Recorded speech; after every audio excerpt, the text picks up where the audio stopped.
आपके अपने YouTube channel hits of GK में मैं दीपांशु। जैसा कि आप लोग सभी जानते हैं कि दरोगा की है ना 1799 की पोस्ट जारी कर दी गई है और इसका एग्ज़ाम जो है हाल ही में यानी जनवरी में होने वाली है।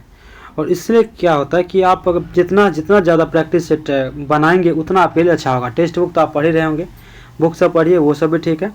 और टेस्ट एक सेट पर डे ये रूटीन बना लीजिए कि एक सेट पर डे लगाना है। और इसमें जो है ना आज हम सेट नंबर 4 देखेंगे। येडुकुमनी की वॉल्यूम 2 है। सेट 1 से लेकर 3 तक फुल एक्सप्लेनेशन के साथ मैंने क्लास का इसका करवा दिया है।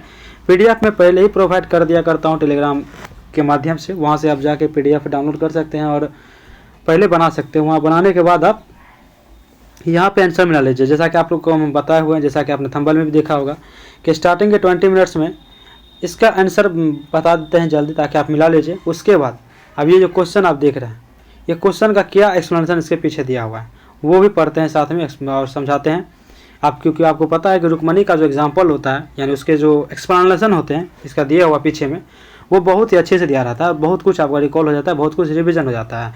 ज्ञान बिंदु की 3rd एडिशन क्वेश्चन बैंक जिसमें 25 सेट था, उसका भी फुल एनालिसिस क्लास वो मैंने बना दिया है, वो भी आप देख सकते हैं। सेट 25 बची हुई जो कि क्लास बन गया, बस मैं अपलोड नहीं किया था क्योंकि दो सेट थे ना, कल परसों कंटिन्यू में डाल दिया था ताकि, और उसमें जो है ना ज़्यादा क्लास हो गए थे। मैं सोचा कि कल एक दिन गैप करके डालेंगे ताकि तब तक जो है ना स्टूडेंट अपना पूरा कर लें। तो सेट नंबर 25 आज शाम को अपलोड हो जाएगी। सेट नंबर 4 देखते हैं आज, ये रुक्मणी की वॉल्यूम 2। क्वेश्चन नंबर 1 से स्टार्ट करते हैं। पहला क्वेश्चन है, वृक्काणु में मूत्र निर्माण की प्रक्रिया के सही चरणों का क्रमबद्ध जो है चयन करें। इसका हमारा ऑप्शन हो जाएगा ए, यानी पहले आ जाएगा 3 नंबर गुच्छीय निस्यंदन, उसके बाद चयनात्मक पुनर्वशोषण, उसका दूसरा है नलिका स्रवण, 4 है मूत्र का संग्रहण। दूसरा, नीचे दिए गए कथनों पर विचार करें। अभिकथन ए है कि खाद्य श्रृंखला में हानिकारक अजैव निम्नीकरणीय रसायनों की सांद्रता प्रत्येक अगले पोषी स्तर पर बढ़ती जाती है। आर है कथन कि रसायन जीवों के शरीर में उपापचयित नहीं होते हैं और वसा ऊतक में संग्रहित हो जाते हैं। इसका हो जाएगा हमारा ऑप्शन है ए और आर दोनों सत्य है, लेकिन आर ए का सही व्याख्या है। तीसरा है कि कॉलम ए को कॉलम बी से मिलान करना है। इसका आंसर हो जाएगा आपका ऑप्शन सी नंबर, यानी हो जाएगा प्रामस्तिष्क हो जाएगा आपका सोचना, याद रखना और अच्छी क्रिया। बी का 1 होगा अनुमस्तिष्क, इसका हो जाएगा शरीर का संतुलन बनाना।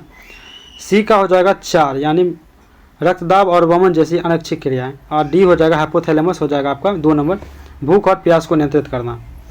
आगे देखते हैं 4 नंबर, एक बीज के सफल अंकुरण के लिए निम्नलिखित में से कौन सी परिस्थितियां सामान्यतः आवश्यक है। कौन सी परिस्थितियां जो आवश्यक हो जाएगी, सी हो जाएगा ऑप्शन, यानी जल की उपलब्धता, उचित तापमान, ऑक्सीजन।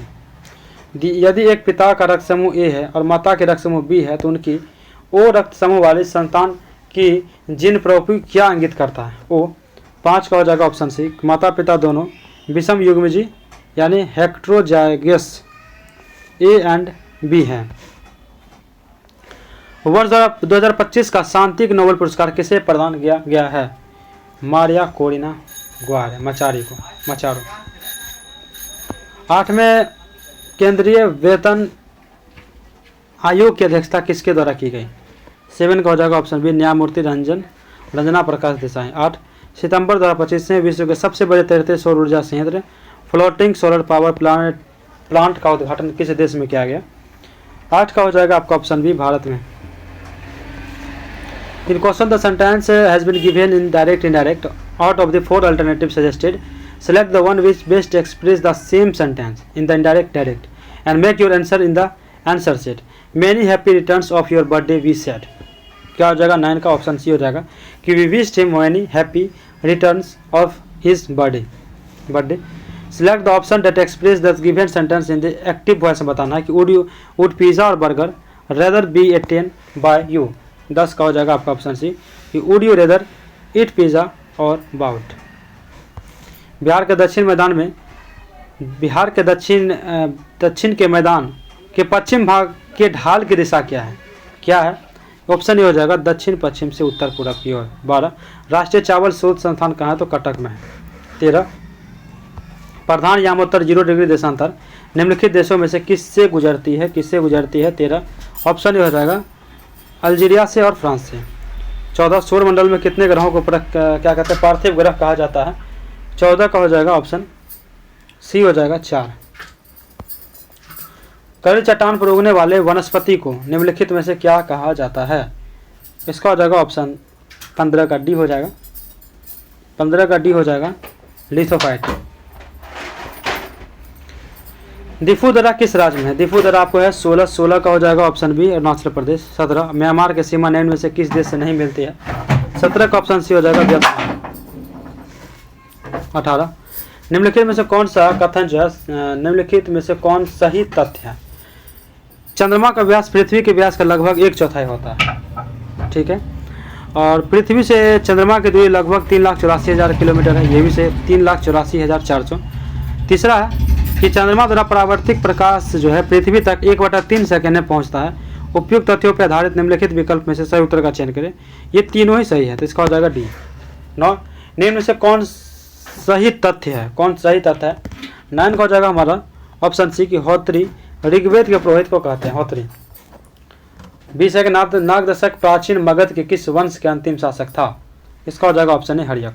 21 अपरा प्लेसेंटा अपरा जो है अपरा की मुख्य भूमिका क्या है? 21 का हो जाएगा ऑप्शन बी भ्रूण को मां के रक्त से पोषण ऑक्सीजन प्रदान करना और अपशिष्ट पदार्थों को निकालना।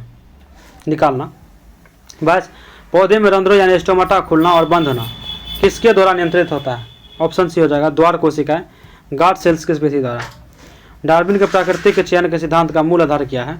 ये हो जाएगा हमारा 23 का ऑप्शन सी योग्यतम की उत्तरजीविता और विभेदी जनन। 24 दिए गए कथनों पर विचार करें। कथन 1 जंग लगाना एक तीव्र ऑक्सीकरण प्रक्रिया है।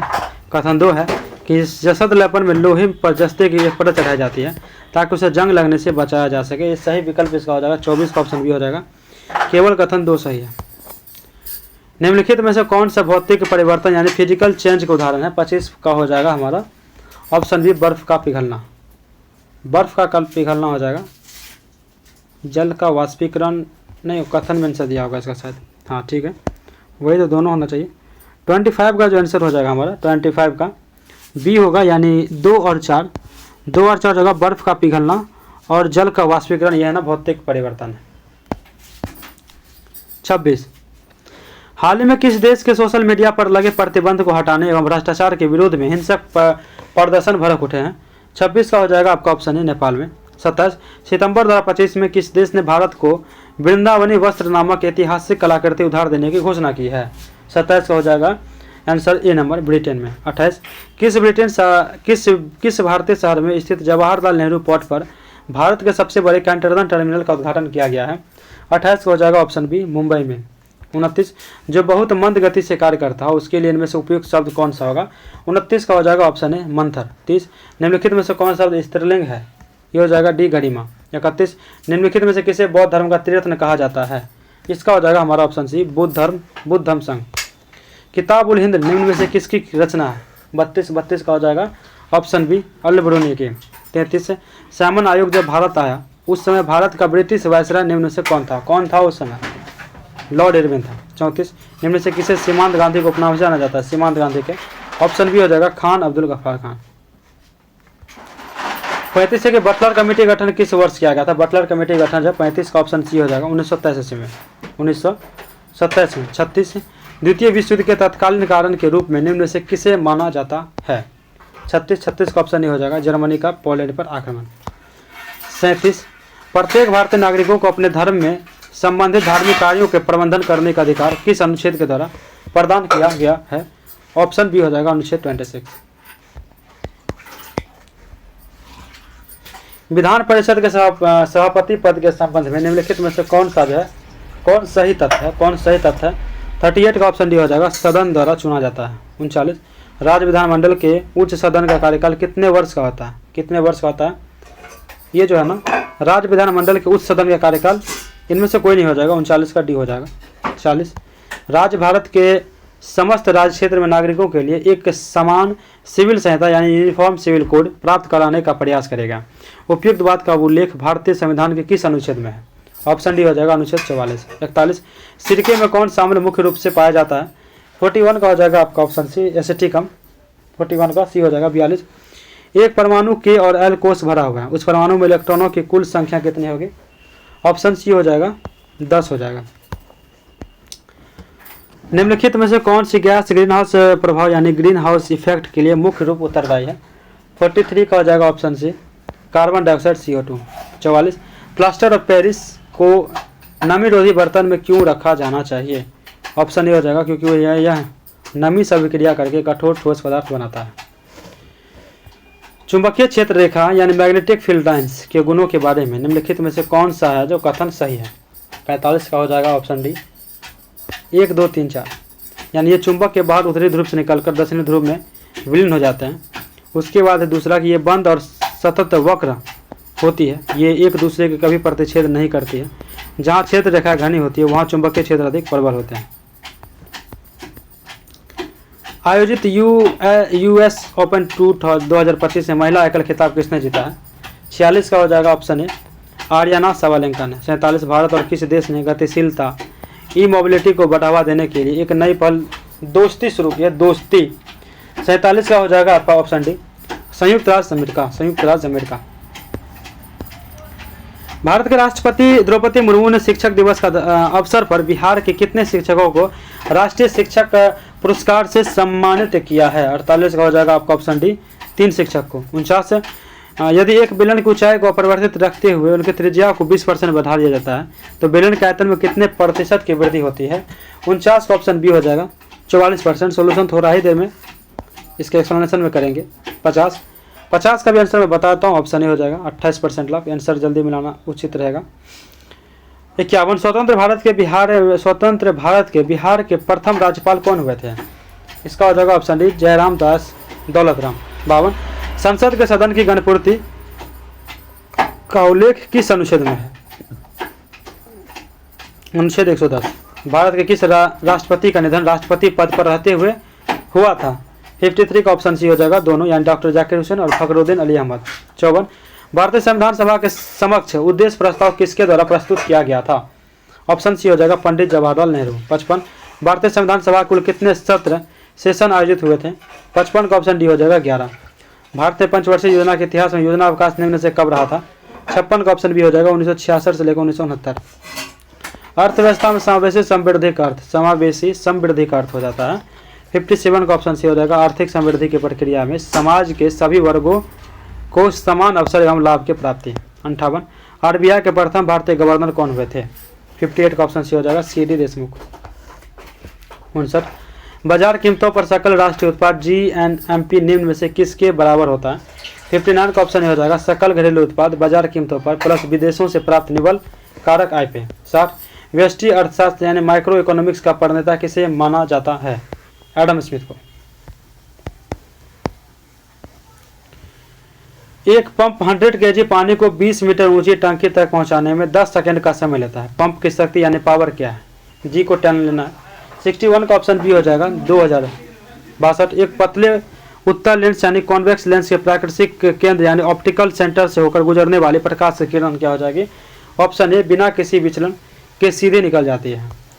63 है कि एक ध्वनि के स्रोत 10 सेकंड में 500 श्रृंग और 500 गर्त उत्पन्न करता है। तरंग की आवृत्ति यानी फ्रीक्वेंसी क्या है? 63 का ऑप्शन बी हो जाएगा 50 हर्ट्ज। 64 फ्लेमिंग का वाम हस्त नियम यानी फ्लेमिंग लेफ्ट हैंड रूल्स किसकी दिशा ज्ञात करने के लिए प्रयोग किया जाता है? ऑप्शन बी हो जाएगा चुंबकीय क्षेत्र में रखे धारावाही चालक पर लगने वाले बल की। 65 एक वस्तु 10 सेंटीमीटर की फोकस दूरी वाले उत्तल लेंस को 20 सेंटीमीटर की दूरी पर रखा जाता है तो प्रतिबिंब कहाँ बनेगा? इसका आंसर बताता हूँ लेंस से 20 मीटर की दूरी पर। सोल्यूशन देखेंगे इसका थोड़ा देर बाद। भारत निर्मित पहले 32 बीड माइक्रो प्रोसेसर का नाम क्या है?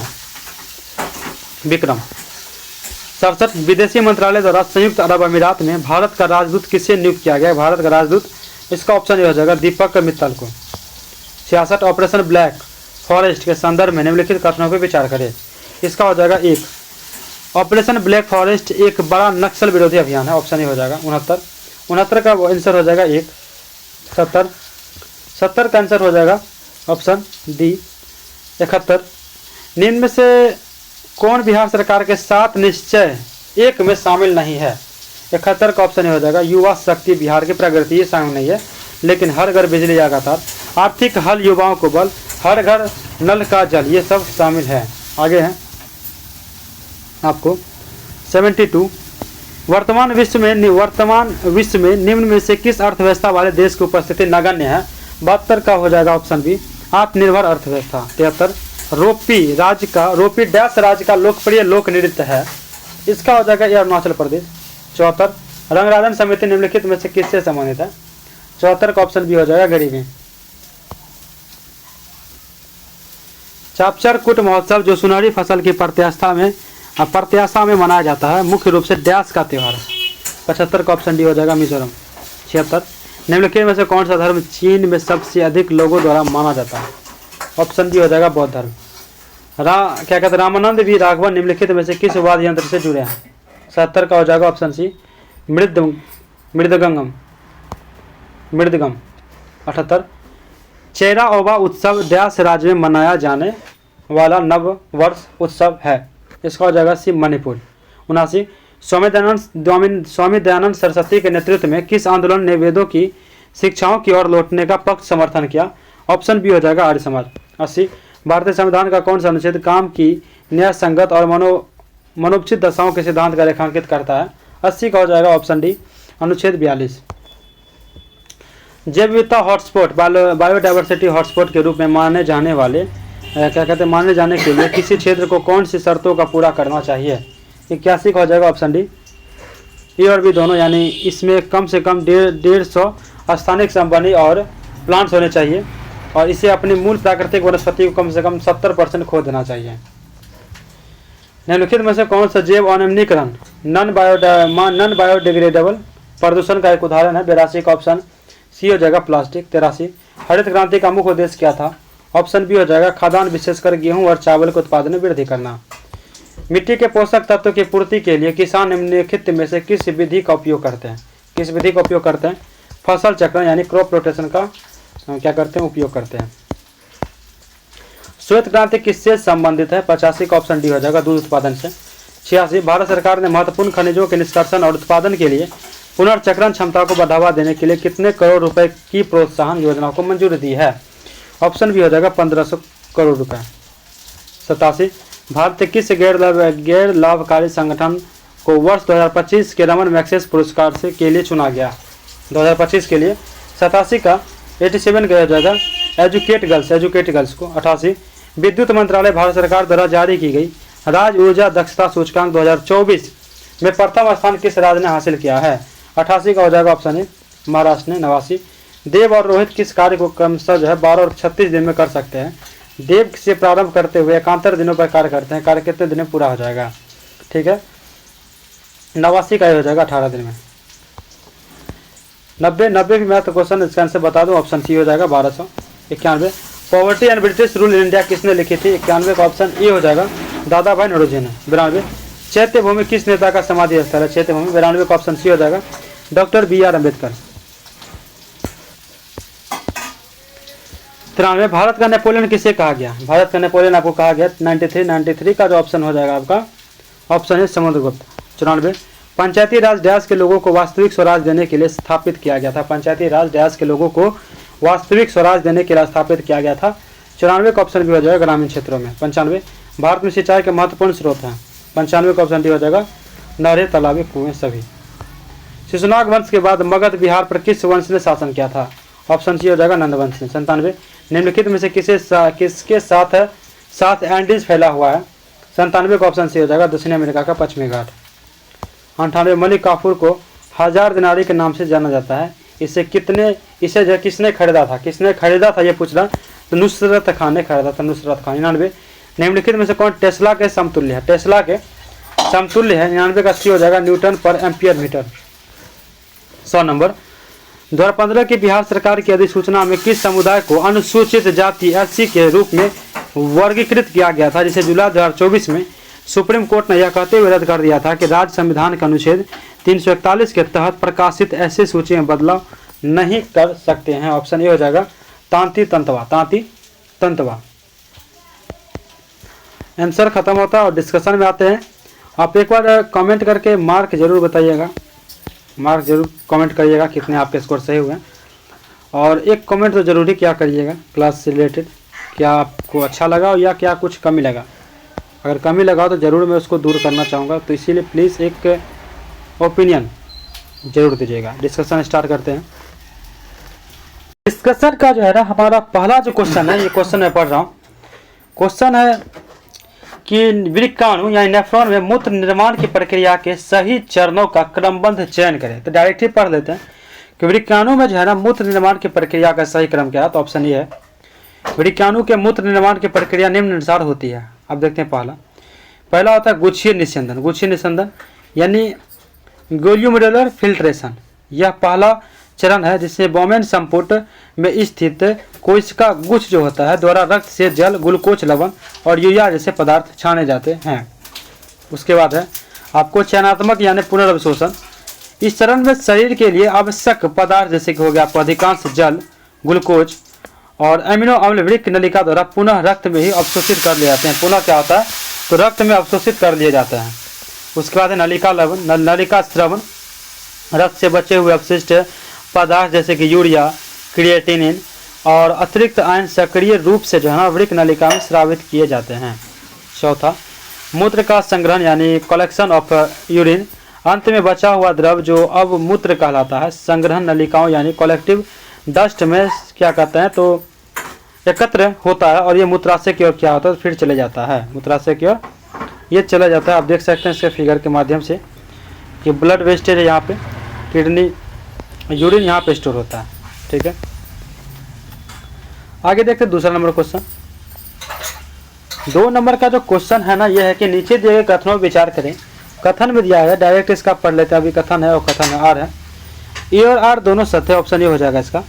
और आर ए की सही व्याख्या करता है। तो आप देखते क्या है कि खाद्य श्रृंखला में हानिकारक अजैव निम्नीकरणीय रसायन जैसे क्या होगा डीडीटी, पारा की सांद्रता प्रत्येक अगले पोषीय स्तर पर बढ़ती जाती है।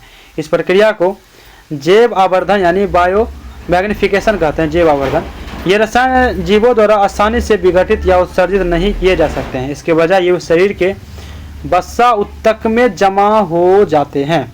जब एक जीव दूसरे जीव को खाता है तो ये जमा हुए रसायन अगले जीव में स्थानांतरित हो जाती है। चूँकि उच्च पोषीय स्तर के जीव बड़ी संख्या में निचले स्तर के जीवों को उपभोग करते हैं, उनमें से इन रसायनिक की सांद्रता बहुत अधिक हो जाती है। उदाहरण के लिए जलीय खाद्य श्रृंखला में डीडीटी ने की सांद्रता शैवाल से शुरू होकर मछली खाने वाले पक्षियों तक हजारों गुना बढ़ सकती है, जो उनके लिए क्या होता है, घातक होता है, उनके लिए घातक होता है। तीसरा है कि कॉलम 1 को कॉलम 2 से मिलान करना है। प्रमस्तिष्क है कि सोचना, याद रखना और ऐच्छिक क्रियाएं। अनुमस्तिष्क शरीर का संतुलन बनाना। मेडुला रक्तदाब और वमन जैसे अनैच्छिक क्रियाएं, रक्तदाब और वमन जैसे अनैच्छिक क्रिया। हाइपोथैलेमस को भूख और प्यास को नियंत्रित करता है। हाइपोथैलेमस क्या करता है, भूख और प्यास को नियंत्रित करता है। प्रमस्तिष्क यानी सेरिब्रम उसको बोलते हैं इंग्लिश में, सेरिब्रम मस्तिष्क का सबसे बड़ा भाग है और बुद्धि, स्मृति, चेतना, सोच और सभी अच्छी क्रियाओं क्या है तो केंद्र है। कौन, तो सेरिब्रम होगा प्रमस्तिष्क। उसके बाद आपका अनुमस्तिष्क क्या होता है, पश्च मस्तिष्क में स्थित होता है और शरीर की मृदा संतुलन और ऐच्छिक पेशियों की गति का समन्वय करता है। अब देखते हैं मेडुला जो है मस्तिष्क का स्तंभ का हिस्सा, मेडुला मस्तिष्क के स्तंभ का हिस्सा है और हृदय की धड़कन हो गया, श्वसन हो गया, रक्तदाब हो गया, वमन, उल्टी जैसी महत्वपूर्ण अनैच्छिक क्रियाओं को क्या करता है तो नियंत्रित करता है। हाइपोथैलेमस क्या करता है तो भूख, प्यास, शरीर के तापमान और भावनाओं जैसे अंतः प्रेरणाओं के नियंत्रित करता है और अंतःस्रावी तंत्र को भी नियंत्रित करता है। आगे आपका 4 नंबर क्वेश्चन है कि एक बीज के सफल अंकुरण के लिए निम्नलिखित में से कौन से परिस्थितियों का क्या है कि सामान्यता आवश्यक है। 4 का ऑप्शन सी है कि एक बीज के सफल अंकुरण के लिए है ना, ऑप्शन सी यानी 1, 2, 3 परिस्थितियां सामान्यता आवश्यक है। पहला है कि बीजों के अंकुरण के लिए एक निश्चित तापमान सीमा की आवश्यकता होती है। प्रत्येक प्रकार के बीजों के लिए यह तापमान जो है ना अलग अलग हो सकता है। अधिकांश बीजों के लिए अंकुरण का आदर्श तापमान 25 डिग्री सेल्सियस से लेकर 30 डिग्री सेल्सियस के बीच होता है। बहुत कम या अधिक तापमान अंकुरण प्रक्रिया को धीमा या पूरी तरह से रोक सकता है। एक बीज के सफल अंकुरण के लिए सामान्यतः परिस्थितियां हैं आपको। पहला, जल की उपलब्धता, उचित तापमान, ऑक्सीजन की उपस्थिति। जल बीज के आवरण को नरम करता है, भ्रूण को सक्रिय करता है, जिस क्या कहते हैं सक्रिय करता है। उसके बाद है कि भोजन को घुलनशील बनाता है ताकि भ्रूण उसका उपयोग कर सके। प्रत्येक बीज का अंकुरण के लिए इष्टतम तापमान सीमा होता है, ठीक है, जिस पर एंजाइम सबसे अच्छा काम करते हैं। बहुत अधिक या बहुत ही कम तापमान अंकुरण को रोक सकता है। अंकुरण एक सक्रिय प्रक्रिया है जिसके लिए ऊर्जा की आवश्यकता होती है। यह ऊर्जा कोशिकीय श्वसन के माध्यम से कोशिकीय श्वसन के माध्यम से प्राप्त होते हैं, जिसके लिए ऑक्सीजन आवश्यकता है। अधिकांश बीजों का अंकुरण के लिए सूर्य के प्रकाश की आवश्यकता नहीं होती है। वास्तव में वे मिट्टी के नीचे अंधेरे में अंकुरित होते हैं। प्रकाश की आवश्यकता पौधे को बढ़ने और प्रकाश संश्लेषण करने के लिए अंकुरण के बाद होती है। 5 नंबर, यदि एक पिता का रक्त समूह ए और माता का रक्त समूह बी उनकी ओ रक्त समूह वाले संतान का जीन रूपी जो है क्या इंगित करता है, ये सी इंगित करता है। यानी यदि एक पिता का रक्त समूह ए है और पिता का रक्त समूह बी है, पिता का रक्त समूह ए और माता का रक्त समूह बी है, तो उनकी जो ओ रक्त समूह वाली संतान का जीन प्ररूपी यह इंगित करता है कि माता पिता दोनों विषम युग्मजी यानी हेक्टोजैगस ए एंड बी है, ठीक है। ओ रक्त समूह का जीनोटाइप जो है सेकेंड 2 होता है ओ रक्त समूह का, और ए का होता है फर्स्ट, जिसमें कोई प्रभावी एलील IA या IB नहीं होता है। संतान को 2 जीनोटाइप प्राप्त करने के लिए उसे अपने प्रत्येक माता पिता के एक एलीलो प्राप्त करना होता है, फर्स्ट एलीलो। यदि पिता का रक्त समूह ए और उसके पास I एलील है तो उसका जीनोटाइप क्या हो जाएगा, IAI, विषम युग्मजी होना चाहिए। इसी प्रकार यदि माता का रक्त समूह बी है और उसके पास I एलील है तो उसका जीनोटाइप क्या होना चाहिए, तो IBI, विषम युग्मजी होना चाहिए।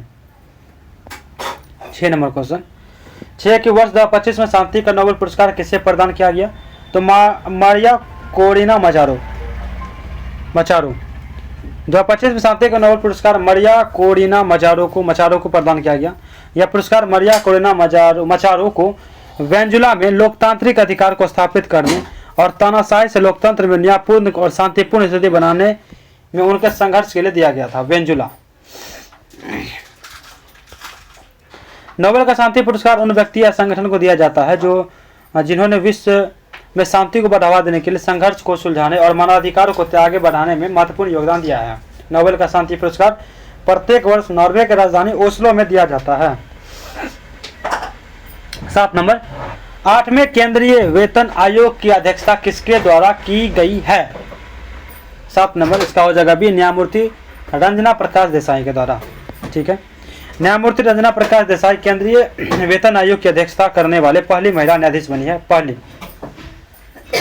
केंद्रीय वेतन आयोग का गठन समय समय पर केंद्र सरकार के कर्मचारी के पारिश्रमिक ढांचे, सेवानिवृत्ति लाभों या अन्य सेवा शर्तों से संबंधित विभिन्न मुद्दों पर विचार करने और उससे आवश्यक बदलाव के संबंध में अनुशंसाएं देने के लिए किया जाता है। 8वें वेतन आयोग लागू होने से केंद्र के 50 लाख कर्मचारी और लगभग 69 लाख पेंशनदारों को फायदा मिलेगा। 8 नंबर, सितंबर 2025 में विश्व के सबसे बड़े तैरते सौर ऊर्जा संयंत्र फ्लोटिंग सोलर प्लांट उद्घाटन किस देश में किया गया, तो इसका हो जाएगा बी, यानी भारत में।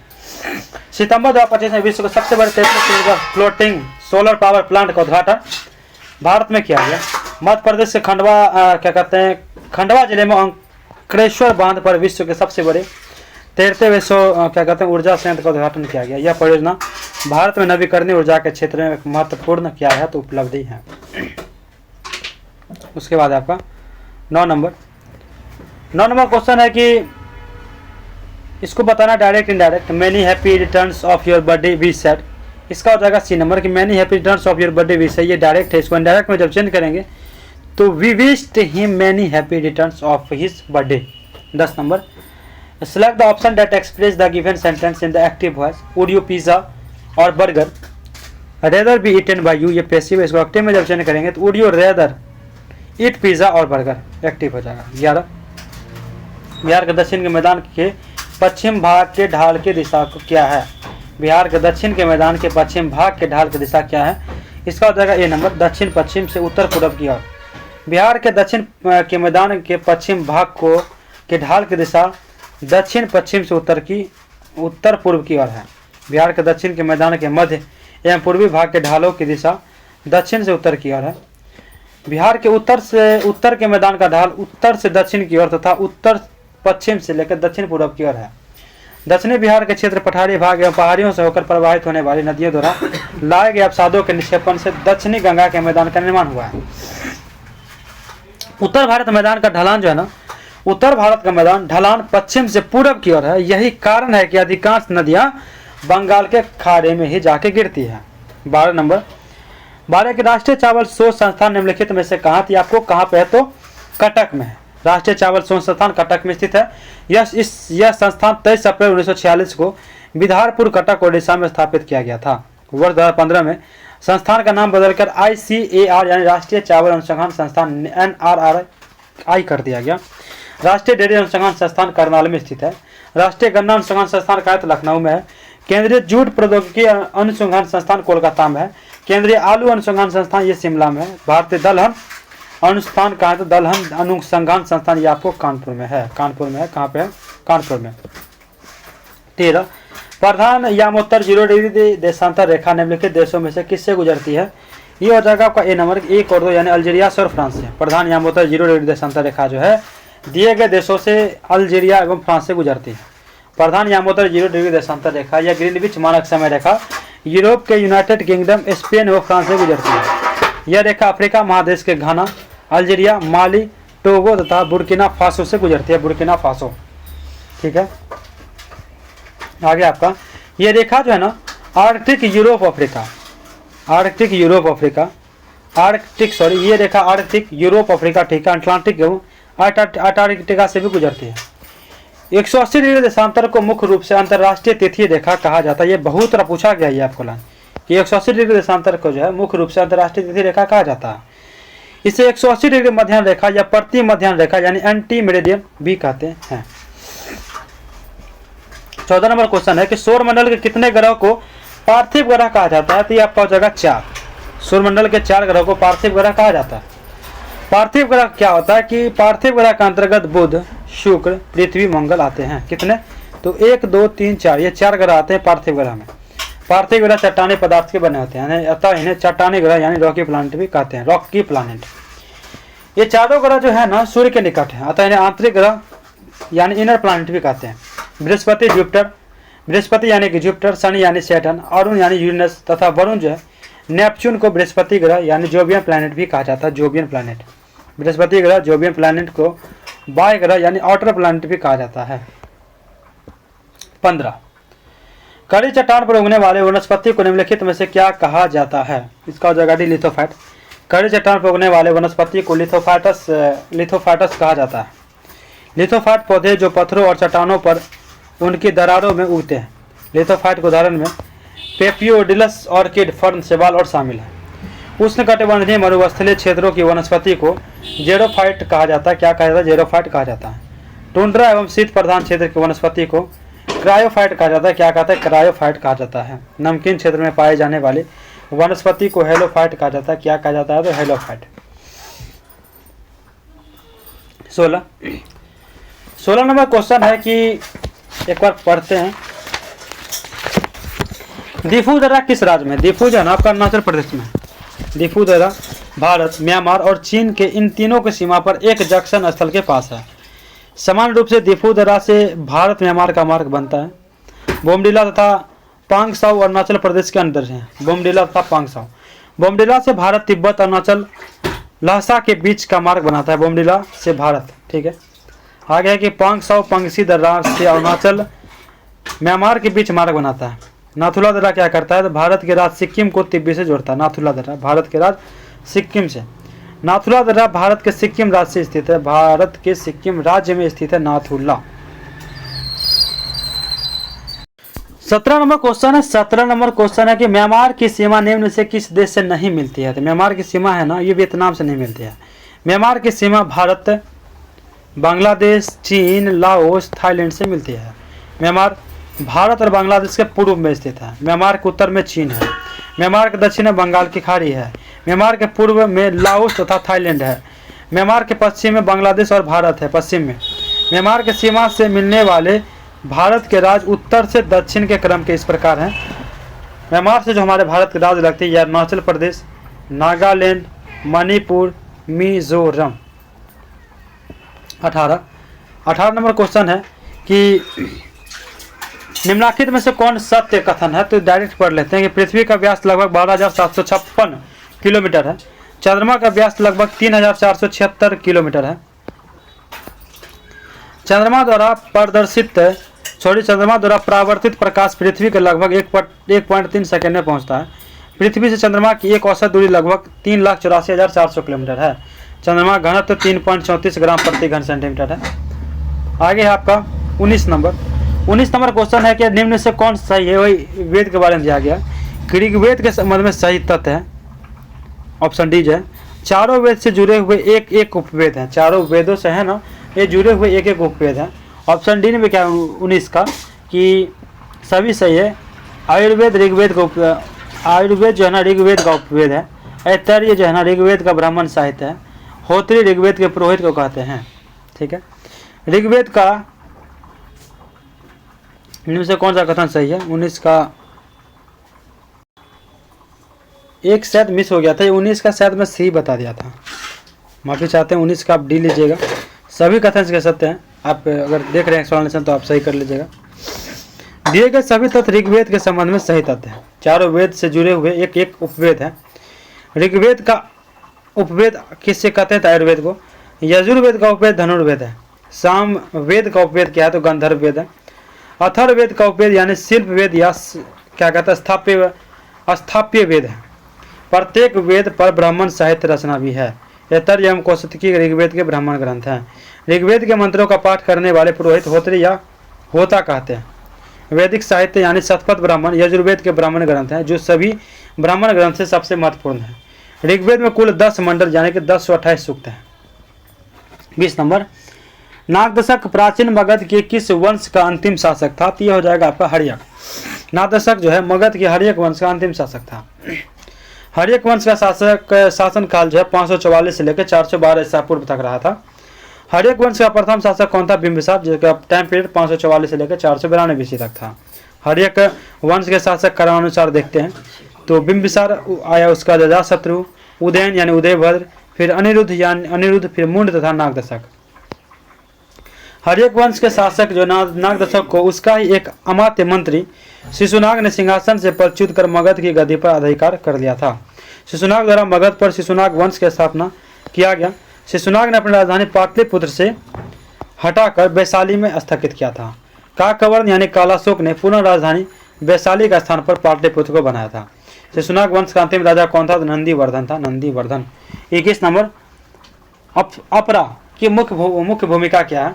तो अपरा की जो मुख्य भूमिका की बात करें तो भ्रूण को माँ के रक्त से पोषण, ऑक्सीजन प्रदान करना और अपशिष्ट पदार्थों को निकालना है। अपरा एक विशेष उत्तक है जो गर्भावस्था के दौरान गर्भाशय की दीवार से जुड़ता है और भ्रूण को नाभि रज्जु के माध्यम से जुड़ता है। यह एक जीवन समर्थन प्रणाली के रूप में कार्य करता है, जो माँ के रक्त से पोषक तत्व, ऑक्सीजन और एंटीबॉडी को भ्रूण तक पहुँचाता है। साथ ही यह भ्रूण द्वारा उत्पादित अपशिष्ट पदार्थ जैसे कि कार्बन डाइऑक्साइड, यूरिया वापस माँ के रक्त में स्थानांतरित करता है ताकि उनके माँ के शरीर द्वारा बाहर निकाला जा सके। अपरा कुछ महत्वपूर्ण हार्मोन जैसे कि HCG प्रोजेस्टेरोन भी उत्पन्न करता है, जो गर्भावस्था को बनाए रखने के लिए क्या है? तो ये आवश्यक है, ये आवश्यक है। 22 नंबर क्वेश्चन है कि पौधे में रंध्रों का खुलना और बंद होना किसके लिए उत्तरदायी है, किसके द्वारा नियंत्रित होता है? सॉरी, पौधे में रंध्रों का खुलना और बंद होना है ना, द्वार कोशिका यानी गार्ड सेल्स की स्थिति द्वारा नियंत्रित होता है। रंध्र जो है ना, रंध्र पत्तियों की सतह पर छोटे छोटे छिद्र होते हैं, जो गैस विनिमय CO2 का अंदर आना, O2 का बाहर जाना और वाष्पोत्सर्जन के लिए जिम्मेदार होता है। प्रत्येक रंध्र के 2 सेम का आकार के द्वार कोशिका से घिरा होता है। 2 सेम के आकार के द्वार कोशिका द्वारा घिरा होता है, कुछ इस तरह से होता है। जब द्वार कोशिकाओं में पानी भरता है तो परासरण यानी द्वार जो है परासरण द्वारा, तो वे क्या होते हैं? स्फिल्ड होकर बाहर की ओर मुड़ जाती है, जिससे रंध्र खुल जाते हैं। जिससे क्या होता है? तो रंध्र यह खुल जाता है। यह क्या इनर थिक वॉल, इसके बीच वाले भाग को गार्ड सेल से ये आपको गार्ड यानी इसको सुरक्षा प्रदान करती है। और आप सभी को पता है कि न्यूक्लियस यानी ये भी मतलब कोई सेल है, सेल का एक न्यूक्लियस भी होता है, ये न्यूक्लियस हो जाता है उसका। और वैक्यूल्स बोलते हैं यानी राजधानी, वैक्यूल्स ये राजधानी है आपको, इसको राजधानी बोलते हैं। आउटर थिन वॉल, यानी आउटर यानी इनर होता है अंदर, आउटर होता है बाहरी का। और ये क्लोरोप्लास्ट है, यहाँ पे क्लोरोप्लास्ट। एपिडर्मिक सेल, जब द्वार कोशिका से पानी निकल जाता है तो क्या कहते हैं, स्लथ यानी फ्लैक्टिक होकर सिकुड़ जाता है, इससे रंध्र बंद हो जाता है। 23 नंबर, 23 कहते हैं डार्विन के प्राकृतिक चयन के सिद्धांत का मूल आधार क्या है? ऑप्शन सी हो जाएगा, योग्यतम की उत्तरजीविता और विभेदी जनन। डार्विन के प्राकृतिक चयन के सिद्धांत का मूल अधिकार योग्यतम की उत्तरजीविता और विभेदी जनन है। प्राकृतिक चयन की बात करें या नेचुरल सिलेक्शन, वह प्रक्रिया है जिसके द्वारा किसी आबादी में वे लक्षण अधिक समान हो जाते हैं जो उत्तरजीविता और प्रजनन में सहायता करते हैं। योग्यता को उत्तरजीविता, इसका मतलब है कि जीव अपने पर्यावरण के लिए सबसे अच्छे अनुकूलित होते हैं, उनके जीवित रहने और प्रजनन करने की संभावना अधिक होती है। विभेदी जनन यानी डिफरेंशियल रिप्रोडक्शन की बात करें तो इसका अर्थ है कि अनुकूलित जीव जो है ना दूसरे की तुलना में अधिक संतान पैदा करते हैं, जिससे उनके अनुकूल लक्षण अगली पीढ़ी में अधिक मात्रा में पहुंचते हैं। समय के साथ यह प्रक्रिया प्रजातियों के क्रमिक विकास एवोल्यूशन का भी कारण बनती है। 24 नंबर, 24 है कि दिए गए कथन में विचार करें। कथन एक है कि जंग लगना, एक कथन डायरेक्ट पढ़ लेते हैं, कथन का क्वेश्चन है, केवल कथन 2 ही सही है। जंग लगना एक धीमी ऑक्सीकरण यानी स्लो ऑक्सीडेशन प्रक्रिया है, तीव्र नहीं। यह लोहे की ऑक्सीजन और नमी के साथ एक धीमी रासायनिक अभिक्रिया है जिसे कई दिनों तक सप्ताह लग जाता है। यह सतलवन यानी गैल्वेनाइजेशन लोहे या स्टील को जंग बचाने के लिए एक विधि है। यह सतलेपन में वस्तुएं जलने की जस्ते जो है जिंक की एक पतली परत चढ़ाई जाती है जो एक सुरक्षात्मक अवरोध के रूप में कार्य करती है। जस्ता लोहा की तुलना में अधिक क्रियाशील होता है, इसीलिए यह नमी और ऑक्सीजन के संपर्क में आने पर स्वयं संचालित हो जाता है। बलिदानी संरक्षण, जिससे लोहा सुरक्षित रहता है। इस प्रक्रिया का उपयोग है ना पाइप, बाल्टी और छत की चादरों में किया जाता है। 25 है कि निम्नलिखित में से कौन से भौतिक परिवर्तन यानी फिजिकल चेंज के उदाहरण है? 2 और 4 ही केवल है। भौतिक परिवर्तन यह वह परिवर्तन है पदार्थ की अवस्था जो है ना आकार या क्या कहते हैं आकार या रूप में बदल जाता है, लेकिन कोई नया पदार्थ नहीं बनता है, उनका रासायनिक संरचना समान ही रहता है। भौतिक परिवर्तन की बात करें तो बर्फ का पिघलना और जल का वाष्पीकरण है। ये दोनों अवस्थाएं परिवर्तन ठोस से द्रव और द्रव से गैस है। रासायनिक रूप से पदार्थ अभी भी यानी H2 ही है। मोमबत्ती का जलना एक रासायनिक परिवर्तन है क्योंकि मोम हाइड्रोकार्बन ऑक्सीजन के साथ जलकर कार्बन डाइऑक्साइड और जलवाष्प जैसे नए पदार्थ बनाते हैं। मोम का पिघलना भौतिक है पर जलना रासायनिक है। मोम का पिघलना भौतिक है लेकिन जलना क्या है, रासायनिक है। भोजन का पाचन एक रासायनिक परिवर्तन है क्योंकि एंजाइम भोजन के जटिल अणुओं को सरल अणु में तोड़ देता है। 26 हाल ही में किस देश में सोशल मीडिया पर लगे प्रतिबंध को हटाने एवं भ्रष्टाचार के विरोध में हिंसक प्रदर्शन भड़क उठे हैं? इसका हो जाएगा ए, नेपाल। नेपाल में सोशल मीडिया से प्रतिबंध हटाने एवं भ्रष्टाचार के विरोध में काठमांडू में हिंसक प्रदर्शन भड़क उठे। नेपाल सरकार ने 4 सितंबर 2005 को सरकार ने फेसबुक, एक्स, इंस्टाग्राम समेत कई सोशल मीडिया पर ऐप से पाबंदी लगा दी थी। 4 सितंबर 2005 को प्रदर्शनकारियों ने एक स्थान पर तोड़फोड़ की और राष्ट्रपति के आवास पर भी कब्जा कर दिया। इस घटना के बाद 3 मंत्री ने इस्तीफा दे दिया है। 27 सितंबर 2025 में किस देश ने भारत के वृंदावनी वस्त्र नामक ऐतिहासिक कलाकृति उधार देने की घोषणा की है? ब्रिटेन ने भारत को वृंदावनी वस्त्र नामक एक महत्वपूर्ण ऐतिहासिक कलाकृति अस्थायी रूप से उधार देने की घोषणा की है। यह कलाकृति असमिया बुनकरों द्वारा बुना गया यह टुकड़ा है जो 17वीं शताब्दी के आसपास का है। यह दोनों देशों के बीच सांस्कृतिक संबंधों को मजबूत करने के लिए क्या है तो एक पहल है। 28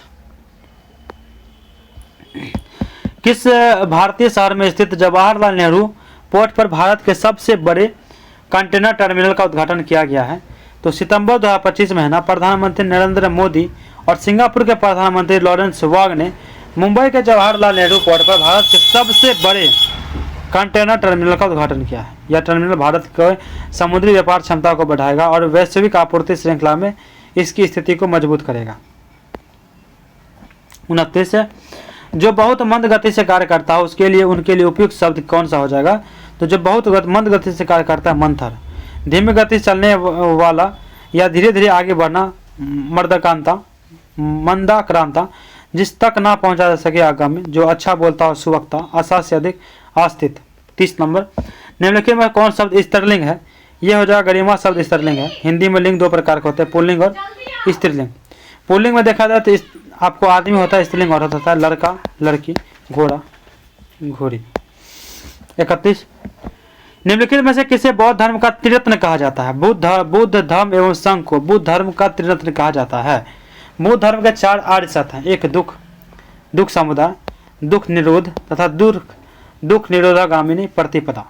बौद्ध धर्म के 4 आर्य सत्य के रूप में यह कहा गया है कि संसार में दुख है, दुख के कारण है, दुख से बचा जा सकता है तथा दुख से बचने के मार्ग हैं। गौतम बुद्ध ने अष्टांगिक मार्ग 10 शील का उल्लेख किया। बौद्ध धर्म प्रवेश का उप संप्रदाय कहा गया है। बुद्ध ने मध्य मार्ग का प्रतिपादन किया है। आगे जो है ना, ये आपको है 32 नंबर कि किताब उल हिंद निम्न से किसकी रचना है? तो किताब उल हिंद जैन अल-बुरूनी की रचना है। किताब उल हिंद पुस्तक एक अन्य नाम जो है तारीख उल हिंद है। अल-बुरूनी मोहम्मद गजनवी के आक्रमण के साथ साथ भारत आया था। किताब उल हिंद यानी तारीख उल हिंद पुस्तक में 11वीं सदी के भारत के विभिन्न बातों जैसे सामाजिक स्थिति, साहित्य, विज्ञान, धर्म इत्यादि का उल्लेख है। अल-बुरूनी अरबी और फारसी भाषा का ज्ञाता था। अल-बुरूनी विभिन्न विषय जैसे कि गणित, भौतिक विज्ञान, भूविज्ञान, इतिहास आदि का जानकार था। किताब उल हिंद यानी कि भारत की खोज पुस्तक को भारत का 11वीं शताब्दी का दर्पण कहा जाता है। किताब उल हिंद को अल-बुरूनी प्रथम मुस्लिम थे जो पुराणों की गहराई से अध्ययन किया था। पहले मुस्लिम थे जो पुराणों का अध्ययन किया थे। 33 नंबर क्वेश्चन हो जाएगा। सामन आयोग जब भारत आया उस समय भारत का ब्रिटिश वायसराय निम्न में से कौन था? ये था आपके सामन आयोग जब भारत आए थे तो उस समय भारत का ब्रिटिश वायसराय लॉर्ड इरविन था। सामन आयोग 3 फरवरी 1928 ईस्वी को भारत आया था। सामन आयोग को व्हाइट मैन कमीशन श्वेत गोरा आयोग भी कहते हैं। भारतीय वैज्ञानिक आयोग यानी इंडियन स्टैटिस्टिकल कमीशन का गठन 8 नवंबर 1927 को जॉन सामन के अध्यक्षता में किया गया था। लॉर्ड इरविन वायसराय के रूप में कार्यकाल वर्ष 1926 से लेकर 1931 तक था। लॉर्ड इरविन के कार्यकाल में भारत में घटित प्रमुख घटनाएं थी: सामन आयोग का भारत आगमन, कांग्रेस द्वारा पूर्ण स्वराज का प्रस्ताव पारित 1929, सविनय अवज्ञा आंदोलन का आरंभ, और उसके बाद 1930 में प्रथम गोलमेज सम्मेलन, 1930 में गांधी इरविन समझौता 5 मार्च 1931 आदि। 34 नंबर निम्न में से किसे सीमांत गांधी के उपनाम से जाना जाता है? तो खान अब्दुल गफ्फार खान को सीमांत गांधी के उपनाम से जाना जाता है। खान अब्दुल गफ्फार खान उत्तर पश्चिम सीमांत प्रांत बलूचिस्तान के रहने वाले क्या थे? पश्तून नेता थे। खान अब्दुल गफ्फार खान भारतीय स्वतंत्रता आंदोलन के एक प्रमुख नेता थे। खान अब्दुल गफ्फार खान का जीवन काल जो है ना 1890 से लेकर 1988 ईस्वी तक रहा था। खान अब्दुल गफ्फार खान भारत विभाजन के कट्टर विरोध थे। उन्होंने खुदाई खिदमतगार संगठन की स्थापना की 1929 में। उन्हें बादशाह खान सीमांत गांधी उपनाम से भी जाना जाता है। खान अब्दुल गफ्फार खान को 1987 ईस्वी के भारत रत्न से सम्मानित किया गया था। 1987 ईस्वी के भारत रत्न से सम्मानित किया गया था। 35 नंबर बटलर कमेटी का गठन किस वर्ष किया गया था? बटलर कमेटी का गठन जो 1927 ईस्वी में किया गया था। बटलर कमेटी का गठन 1927 ईस्वी में किया गया था। बटलर कमेटी का गठन भारत सरकार और देशी रियासतों के बीच संबंधों की जांच करने के लिए किया गया था। बटलर कमेटी का अध्यक्ष सर हरकोट बटलर था। इस कमेटी के द्वारा भारत के 16 रियासतों को दौरा किया गया और 1929 ईस्वी में अपनी रिपोर्ट सौंपी गई। Sir Harcourt Buttler, professor WS हॉल्ट्सवर्थ और SC पिल की इस ब्रिटिश समिति को भारतीय राज्य समिति कहा जाता है। इस कमेटी को सिफारिश से एक मुख्य बिंदु यह था कि इसने देशी रियासतों को बचाए रखने के लिए ब्रिटिश सर्वोच्चता को बनाए रखना आवश्यक बताया। नंबर 36 देखते हैं। 36 द्वितीय विश्व युद्ध के तत्कालिक कारण के रूप में निम्न में से किसे माना जाता है? द्वितीय विश्व युद्ध के तत्कालीन कारण के रूप में जर्मनी का पोलैंड पर आक्रमण को माना जाता है। 1 सितंबर 1939 को जर्मनी ने पोलैंड पर आक्रमण किया। पोलैंड पर जाकर जर्मनी के इस आक्रमण के 2 दिन बाद फ्रांस और ब्रिटेन ने जर्मनी के विरुद्ध युद्ध की घोषणा की और इसी के साथ द्वितीय विश्व युद्ध की शुरुआत 3 सितंबर 1939 को हो गई। द्वितीय विश्व युद्ध के दौरान जर्मन जनरल रोमेल का नाम डेजर्ट फॉक्स द्वितीय विश्व युद्ध का समापन 1945 में हुआ। द्वितीय विश्व युद्ध के समय इंग्लैंड का प्रधानमंत्री विंस्टन चर्चिल एवं अमेरिका का राष्ट्रपति फ्रैंकलिन डी रूजवेल्ट था। 37 है आपका क्वेश्चन कि प्रत्येक भारतीय नागरिकों को अपने धर्म से संबंधित धार्मिक कार्यों के प्रबंधन करने का अधिकार किस अनुच्छेद के द्वारा प्रदान किया गया है? यह आपका हो जाएगा अनुच्छेद 26। प्रत्येक भारतीय नागरिकों को अपने धर्म से संबंधित धार्मिक कार्यों के प्रबंधन करने का अधिकार है ना, भारतीय संविधान का अनुच्छेद 26 में प्राप्त है। भारतीय संविधान द्वारा प्रत्येक भारतीयों को नागरिकों को प्रदत्त 6 मूल अधिकारों में एक अधिकार धर्म की स्वतंत्रता का अधिकार, धार्मिक स्वतंत्रता का अधिकार है। धार्मिक स्वतंत्रता का अधिकार का अनुच्छेद विस्तार जन अनुच्छेद 25 से लेकर अनुच्छेद 28 तक है। अनुच्छेद 25 में अंतःकरण की स्वतंत्रता का उल्लेख है, अंतःकरण स्वतंत्रता का उल्लेख है।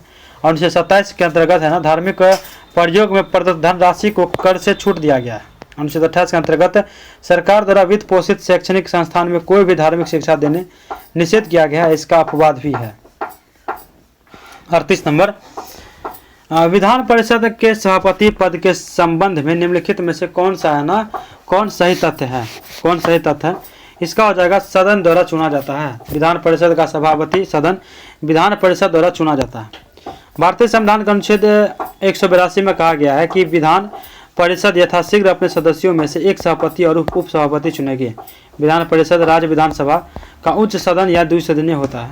वर्तमान में सिर्फ 6 राज्य उत्तर प्रदेश, बिहार, महाराष्ट्र, कर्नाटक, आंध्र प्रदेश और तेलंगाना में ही विधान परिषद है। शेष राज्य में विधानमंडल एक सदनीय है। 39, राज्य विधानमंडल के उच्च सदन का कार्यकाल कितने वर्ष का होता है? कितने वर्ष का होता है? ऑप्शन डी हो जाएगा, कोई नहीं कि 5 वर्ष, 6 वर्ष और 2 वर्ष, कोई नहीं होगा। इसका देखते हैं कि राज्य विधानमंडल के उच्च सदन का कार्य है ना, कोई कार्यकाल नहीं होता, इसका कार्यकाल ही नहीं होता है। राज्य विधानमंडल के उच्च सदन को विधान परिषद कहा जाता है। इसी को सदन को विधान परिषद राज्य विधानमंडल का स्थायी सदन होता है। विधान परिषद का विघटन नहीं होता है, बल्कि उसके 1/3 सदस्य का कार्यकाल प्रत्येक 2 वर्ष में पूरा होता है। विधान परिषद के सदस्य का कार्यकाल 6 वर्ष का होता है। विधान परिषद के कुल सदस्य संख्या का 6ठा भाग राज्यपाल द्वारा मनोनीत किए जाते हैं। किसी विधान परिषद का विघटन नहीं होता है, लेकिन अनुच्छेद 169 कहता है कि इसके तहत किसी राज्य में विधान परिषद का सृजन या उत्साधन संसद द्वारा साधारण बहुमत से किया जा सकता है, बशर्ते संबंधित राज्यों के विधानसभा ऐसा प्रस्ताव पारित करें। 40 नंबर, राज्य भारत के समस्त राज्य क्षेत्र में नागरिकों के लिए एक समान सिविल संहिता यानी यूनिफॉर्म सिविल कोड प्राप्त कराने का प्रयास करेगा। उपयुक्त बात का उल्लेख भारतीय संविधान के किस अनुच्छेद में है? इसका हो जाएगा ऑप्शन डी, अनुच्छेद 44। राज्य भारत के समस्त राज्य क्षेत्र में नागरिकों के लिए एक समान सिविल संहिता यानी यूनिफॉर्म सिविल कोड प्राप्त करने का प्रयास करेगा। इस बात का उल्लेख भारतीय संविधान के अनुच्छेद 44 में है। भारतीय संविधान के राजनीतिक निरीक्षक तत्व शीर्षक के तहत अनुच्छेद 44 के द्वारा भारतीय संविधान शासन जो है ना, राज्य में यह अपेक्षा करता है कि राज्य प्रत्येक भारतीय नागरिकों के लिए एक समान सिविल संहिता स्थापित करे। स्वतंत्रता से पूर्व केवल गोवा राज्य में यूसीसी लागू किया गया है। गोवा में पुर्तगालियों द्वारा यूसीसी लागू किया गया था। स्वतंत्र भारत के सर्वप्रथम 27 जनवरी 2025 को उत्तराखंड में यूसीसी लागू किया गया है। 41, सिरके में कौन सा अम्ल जो है ना मुख्य रूप से पाया जाता है? तो इसका सी हो जाएगा। सिरके में मुख्य रूप से एसिटिक अम्ल यानी एसिटिक पाया जाता है। सिरका एसिटिक अम्ल का एक तनु जलीय विलयन है, जिसमें जो है ना आमतौर पर 4% से लेकर 8% एसिटिक अम्ल होता है। इसका रासायनिक सूत्र CH3COOH है। इसका उत्पादन इथेनॉल शराब के किण्वन द्वारा होता है। सिरके का उपयोग खाद्य परीक्षक, खाद्य स्वाद बढ़ाने वाले एजेंट और सफाई एजेंट के रूप में किया जाता है। अम्ल का नाम, रासायनिक सूत्र, मुख्य उपयोगी की बात करें तो अम्ल का नाम इसमें सल्फ्यूरिक अम्ल है। सल्फ्यूरिक अम्ल रासायनिक सूत्र क्या है? H2SO4। इसका मुख्य उपयोग की बात करें तो कार के बैटरी में, उर्वरक खाद बनाने में, डिटर्जेंट एवं पेंट बनाने में। हाइड्रोक्लोरिक अम्ल, इसका जो है ना सूत्र HCl है। स्टील से जंग हटाने में, पेट में भोजन पचाने में, आमाशय रस में, टॉयलेट क्लीनर के रूप में। नाइट्रिक अम्ल HNO3, विस्फोटक बनाने में जैसे कि TNT, उर्वरक बनाने में, सोने और चांदी के शुद्धिकरण में।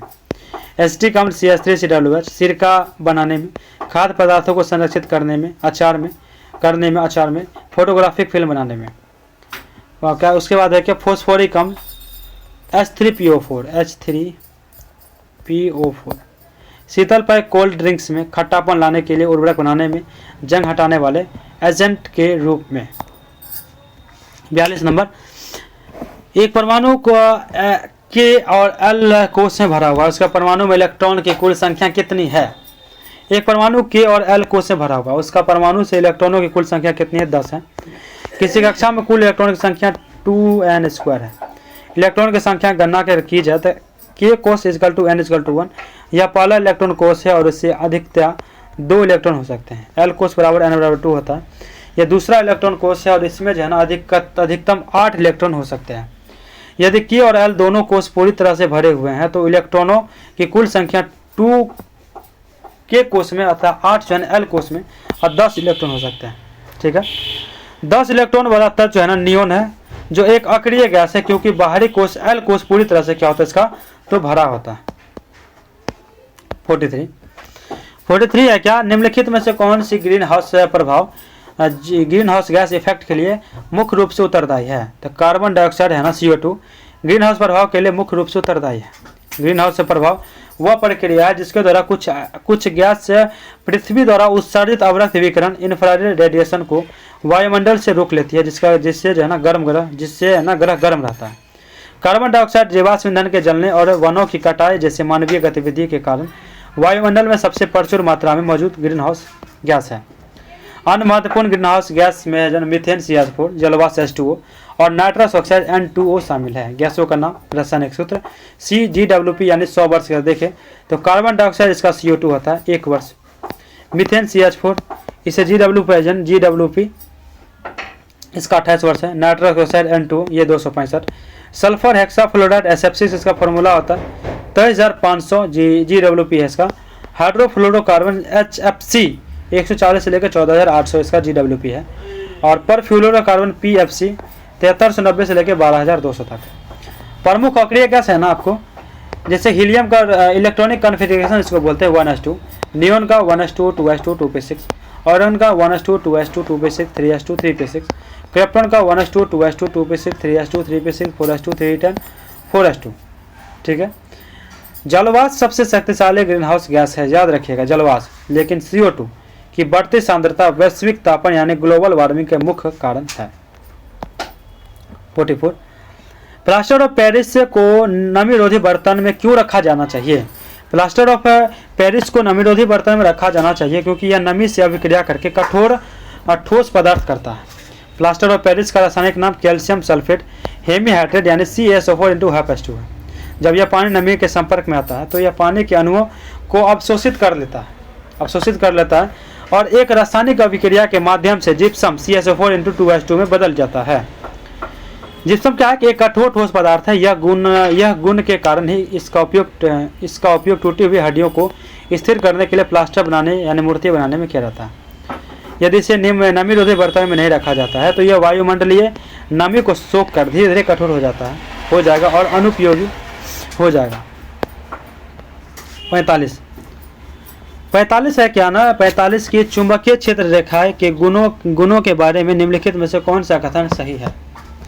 1 2 3 4 सही है। पहला दिशा, ये रेखा चुंबक के बाहर उत्तरी ध्रुव से निकलती है और दक्षिणी ध्रुव में प्रवेश करती है और चुंबक के अंदर दक्षिणी ध्रुव उत्तर ध्रुव की ओर जाती है। दूसरा है बंद वक्र, ये रेखा हमेशा बंद और सतत वक्र बनाती है जिनका कोई आरंभ या अंत नहीं होता। प्रतिच्छेदन, दो चुंबकीय क्षेत्र रेखा एक दूसरे को कभी नहीं काटती क्योंकि यदि वे काटती हैं तो काटन बिंदु पर चुंबकीय क्षेत्र की 2 दिशाएं होगी जो संभव है। चौथा प्रबलता, जब क्षेत्र रेखा एक दूसरे के निकट घनी होते हैं तो वहां चुंबकीय क्षेत्र रहना मजबूत होता है जैसा ध्रुवों पर, और जहां वे दूर दूर तक होती है वे क्षेत्र कमजोर होता है।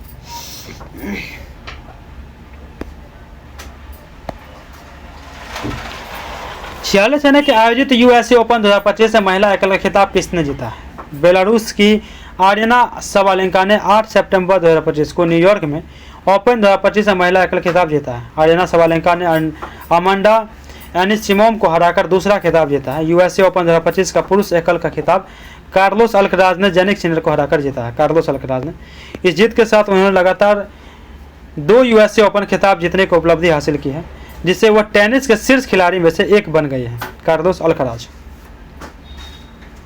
ठीक है, आगे आपका आर्यना सबालेंका, कार्लोस अल्कराज तो कहाँ, दूसरे खिलाड़ी हो। बेलारूस की आर्यना सबालेंका। 47 भारत और किस देश ने गतिशीलता यानी ई मोबिलिटी को बढ़ावा देने के लिए एक नई पहल दोस्ती शुरू की है। भारत और संयुक्त राज्य अमेरिका ने गतिशीलता को बढ़ावा देने के लिए एक नई पहल दोस्ती शुरू की है। इस पहल का उद्देश्य है कि इलेक्ट्रिक वाहनों के उपयोग को प्रोत्साहित करना, बैटरी प्रौद्योगिकी के अनुसंधान को बढ़ावा देना और दोनों देशों के बीच स्वच्छ ऊर्जा सहयोग को मजबूत करना है। यह जलवायु परिवर्तन से निपटने के वैश्विक प्रयासों में एक महत्वपूर्ण कदम है। 48 है कि भारत के राष्ट्रपति द्रौपदी मुर्मू ने शिक्षक दिवस के अवसर पर बिहार के कितने शिक्षकों को राष्ट्रीय शिक्षक पुरस्कार से सम्मानित किया है? इसका हो जाएगा डी है कि भारत के राष्ट्रपति द्रौपदी मुर्मू ने शिक्षक दिवस के अवसर पर बिहार के 3 शिक्षक, याद रखिएगा बिहार करंट अफेयर क्वेश्चन है, को राष्ट्रीय शिक्षक पुरस्कार से सम्मानित किया है। 5 सितंबर 2025 को देश के 45 शिक्षकों को राष्ट्रीय शिक्षक पुरस्कार से सम्मानित किया गया है। इन सभी शिक्षकों ने प्रारंभिक शिक्षा से हटकर नए प्रयोग किए, जिनमें कठपुतली शो से लेकर तार के पत्तों पर पांडुलिपि बनाना और महिला सुरक्षा ऐप विकसित करना जैसे पल शामिल है।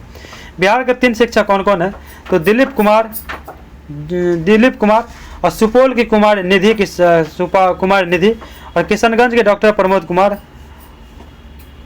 क्या है? दिलीप कुमार, सुपौल, कुमार निधि किशनगंज और डॉक्टर प्रमोद कुमार नालंदा को राष्ट्रीय पुरस्कार से सम्मानित किया गया है।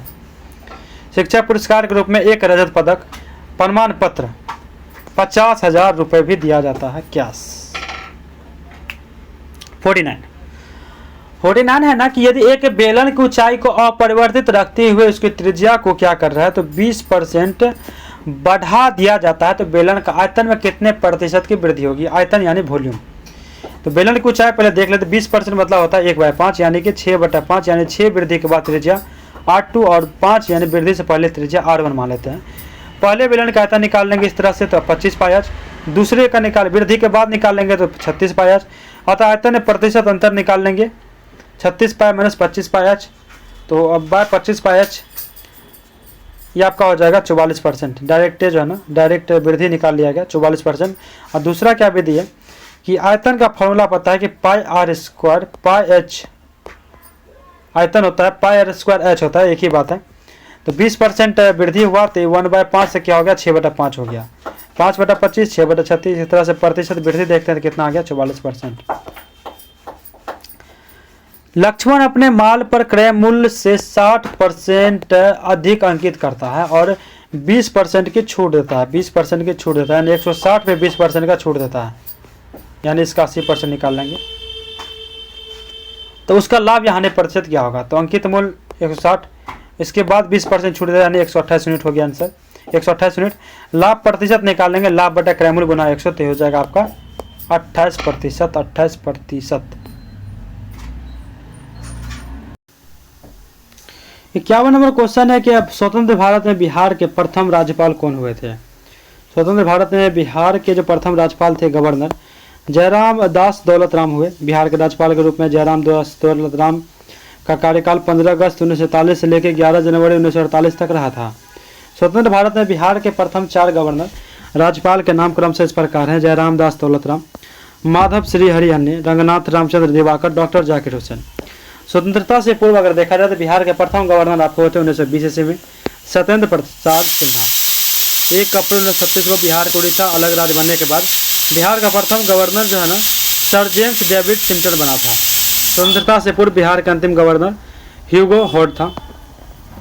52 संसद के सदन की गणपूर्ति का उल्लेख किस अनुच्छेद में? संसद के सदन गणपूर्ति का उल्लेख संविधान के अनुच्छेद 100 में है। अनुच्छेद 100 में संसद के सदनों में मतदान रिक्तियां होते हुए इस भी सदनों के कार्य करने की शक्ति एवं सदनों की गणपूर्ति संबंधित बातों का उल्लेख है। सदन की गणपूर्ति का अर्थ होता है कि सदन के कुल सदस्य का 10वां भाग जो किसी वैध कार्यों के लिए निर्धारित हो। सदन में वैध कार्यों को संगठित करने के सदन की गणपूर्ति आवश्यक होती है। इसके अभाव में कोई वैध कार्य नहीं होगा, अर्थात सदन का कार्यकाल स्थगित करना होगा।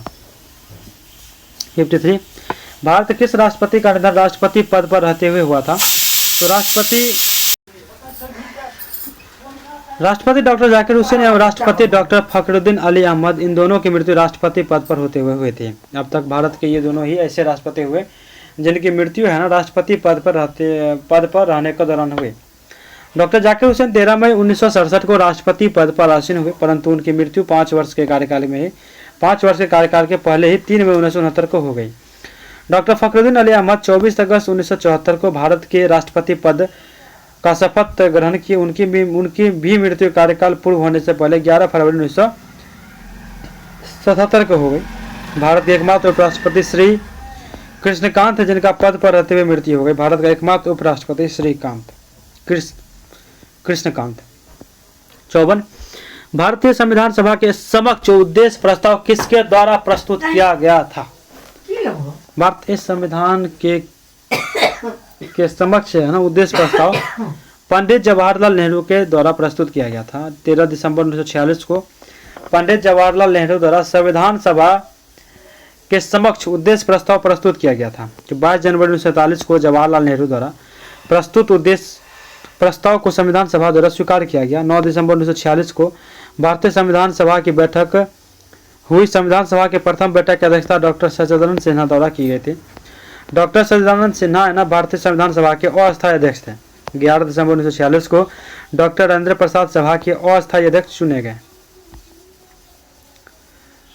11 दिसंबर 1946 को डॉक्टर राजेंद्र प्रसाद है ना संविधान सभा के अस्थायी चुने गए और सचिदानंद सिन्हा है ना 9 दिसंबर 1946 को अस्थायी अध्यक्ष चुने गए थे क्योंकि वे वरिष्ठतम थे इसीलिए।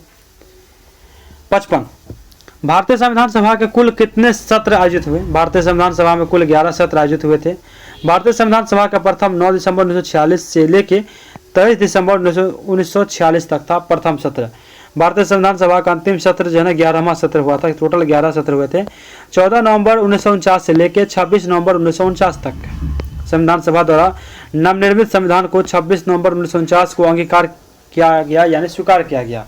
26 नवंबर 1949 को संविधान अंगीकार करने के उपरांत संविधान सभा ने अपने अंतिम बैठक 24 जनवरी 1950 को की जिसमें 284 संविधान सभा के सदस्य ने अंतिम रूप से संविधान पर हस्ताक्षर किया था। 24 जनवरी 1950 को संविधान सभा ने डॉक्टर राजेंद्र प्रसाद को भारत का राष्ट्रपति निर्वाचित किया।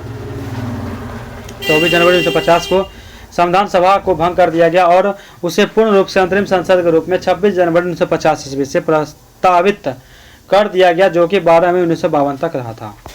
56 है ना कि भारत के पंचवर्षीय योजना के इतिहास में योजना अवकाश निम्न से कब तक रहा था? तो भारतीय पंचवर्षीय योजना के इतिहास में वर्ष 1966 से लेकर 1969 क्या है कि भारत के पंचवर्षीय योजना के इतिहास से वर्ष 1966 से लेकर 1969 ईस्वी की अवधि को योजना अवकाश के रूप में व्यक्त किया गया है। तृतीय पंचवर्षीय योजना जिसका टाइम पीरियड 1961 से लेकर 66 के दौरान भारतीय अर्थव्यवस्था को भारत चीन युद्ध यानी 1962, भारत पाकिस्तान युद्ध 1965 एवं वर्ष 1965 से लेकर 69 के दौरान सूखा पड़ना, इन 3 संकटों का सामना करना पड़ रहा था। तृतीय पंचवर्षीय योजना की अवधि आए संकटों के कारण चौथी पंचवर्षीय योजना 1966 के बजट 1969 में शुरू किया गया था। तृतीय एवं चतुर्थ पंचवर्षीय योजना के बीच 3 वर्ष की अवधि 1966 से लेकर 69 को अवकाश काल कहा गया। योजना अवकाश के दौरान एक वर्षीय 3 पंचवर्षीय योजना का संचालन किया गया।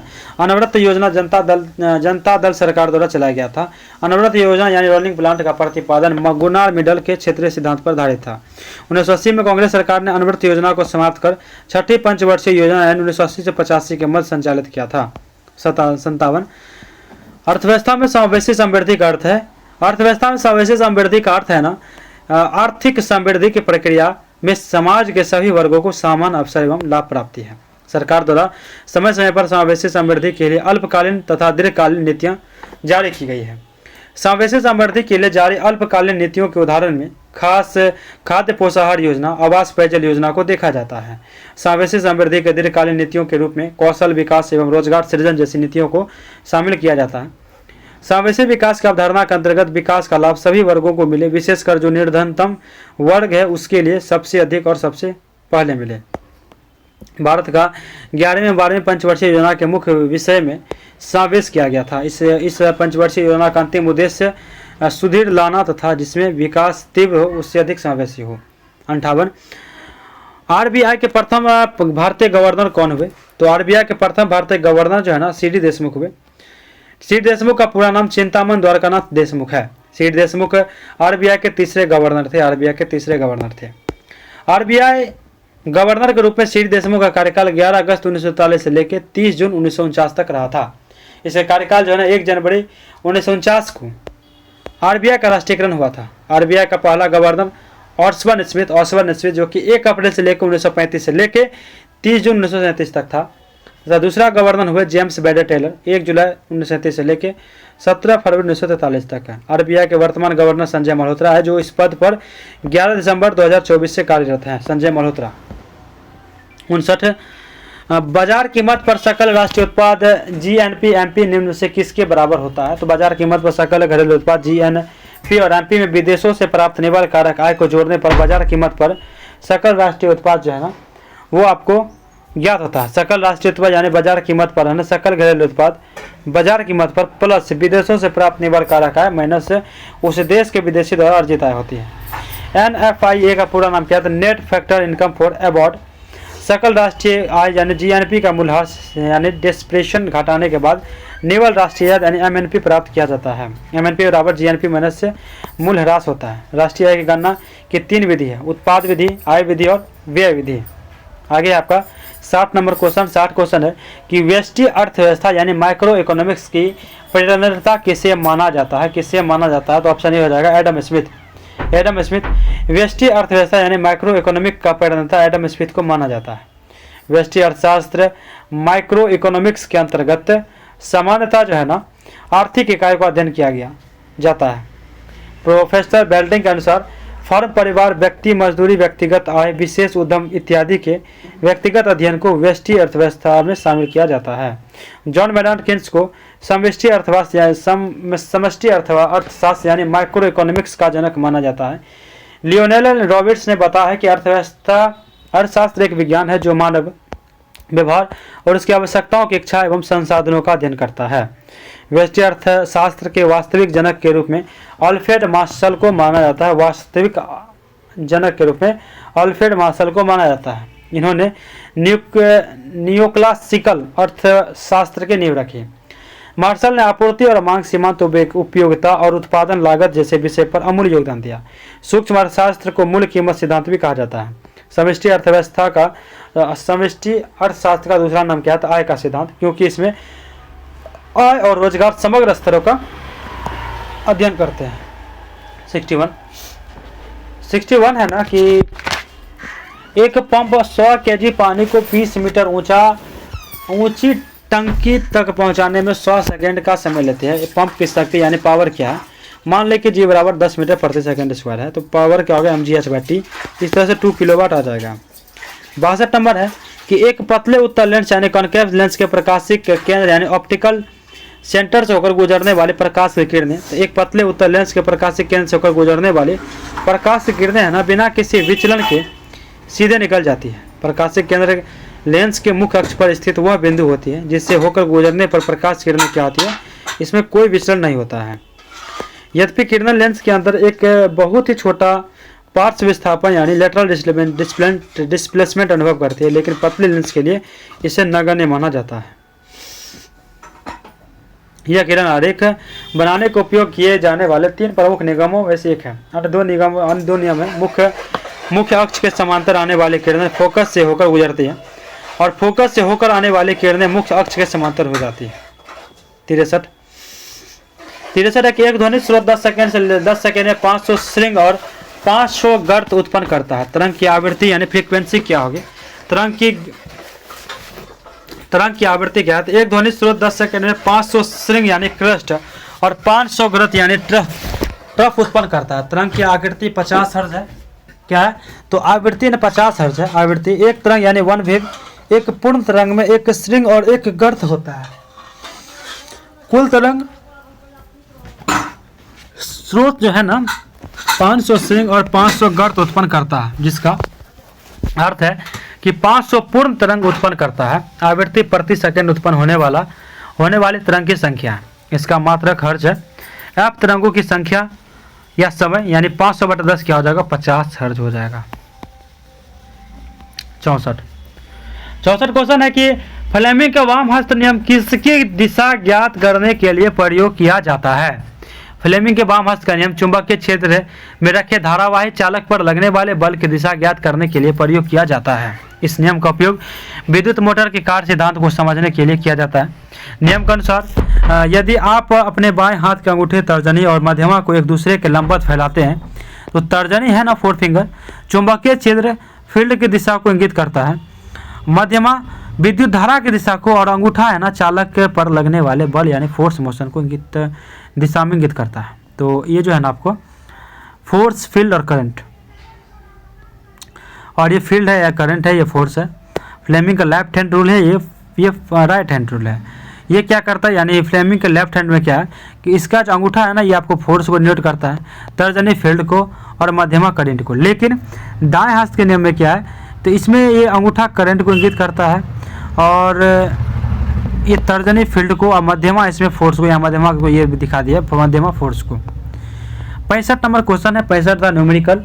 65 था क्या कि एक वस्तु को 10 सेंटीमीटर के फोकस पर, 10 सेंटीमीटर की फोकस पर जो है ना उत्तल लेंस के 20 सेंटीमीटर की दूरी पर, 20 सेंटीमीटर की दूरी पर रखा जाता है, प्रतिबिंब कहाँ बनेगी? देख सकते हैं, इसका फॉर्मूला आपको पता है, दर्पण सूत्र 1/r बराबर 1/v माइनस 1/u होता है, और ये लेंस सूत्र है। और दर्पण सूत्र क्या होता है, 1/f is equal to 1/u plus 1/v। इस तरह से हम डिकोड करेंगे, बाकी वैल्यू पुट करेंगे तो हमारा क्या आ जाएगा, v बराबर 20 सेंटीमीटर आ जाएगा, v बराबर 20 सेंटीमीटर। देख सकते हैं सॉल्यूशन, ठीक है। अब देखते हैं 66 नंबर। 66 नंबर क्या है क्वेश्चन, क्या भारत में निर्मित पहले 32 बिट माइक्रो प्रोसेसर का नाम क्या है? भारत में निर्मित पहले 32 बिट माइक्रो प्रोसेसर का नाम विक्रम है। सेमिकॉन इंडिया 2025 सम्मेलन में देश के पहले पूर्व स्वदेशी 32 बिट माइक्रो प्रोसेसर विक्रम का अनावरण किया गया। केंद्रीय इलेक्ट्रॉनिक्स एवं सूचना प्रौद्योगिकी मंत्री अश्विनी वैष्णव ने इस कार्यक्रम में पीएम मोदी को 4 स्वीकृत परियोजना के परीक्षण चिप्स के साथ यह प्रोसेसर भेंट किए। भारतीय अंतरिक्ष अनुसंधान संगठन इसरो सेमीकंडक्टर प्रयोगशाला द्वारा विकसित इस विक्रम प्रोसेसर को प्रक्षेपण यानों के लिए डिजाइन की गई, जिसके आयात पर निर्भर कम होगी। भारत में 5 सेमीकंडक्टर इकाइयों का निर्माण कार्य प्रगति पर है, जिनमें से एक इकाई की पायलट लाइन पूरी हो चुकी है, और दूसरा है कि देश में निर्माणाधीन 5 सेमीकंडक्टर इकाइयों के साथ साथ भारत का लक्ष्य स्थिर नीतियों और आर्थिक विकासों के बल पर चिप निर्माण और डिजाइन का केंद्र बनाना है। आगे आपका 67 क्वेश्चन है कि विदेश से मंत्रालय द्वारा संयुक्त अरब अमीरात में भारत का राजदूत किसे नियुक्त किया गया है? भारत का राजदूत जो है ना किसे नियुक्त किया गया है? तो ये आपको दीपक मित्तल को। यह वर्तमान राजदूत जो है आपको सुनाजय सुधीर का स्थान ग्रहण करेंगे। सुनाजय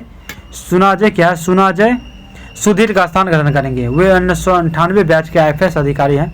2020 तक कतर में भारतीय राजदूत थे। इन्होंने तालिबान के साथ भारत के पहले औपचारिक राजनीतिक संपर्क की स्थापना और अंतर्राष्ट्रीय मंचों पर भारतीय नागरिकों के बचाव कार्यों में महत्वपूर्ण भूमिका निभाई थी। 68 ऑपरेशन ब्लैक फॉरेस्ट के संदर्भ में निम्नलिखित में से कथनों पर विचार करें।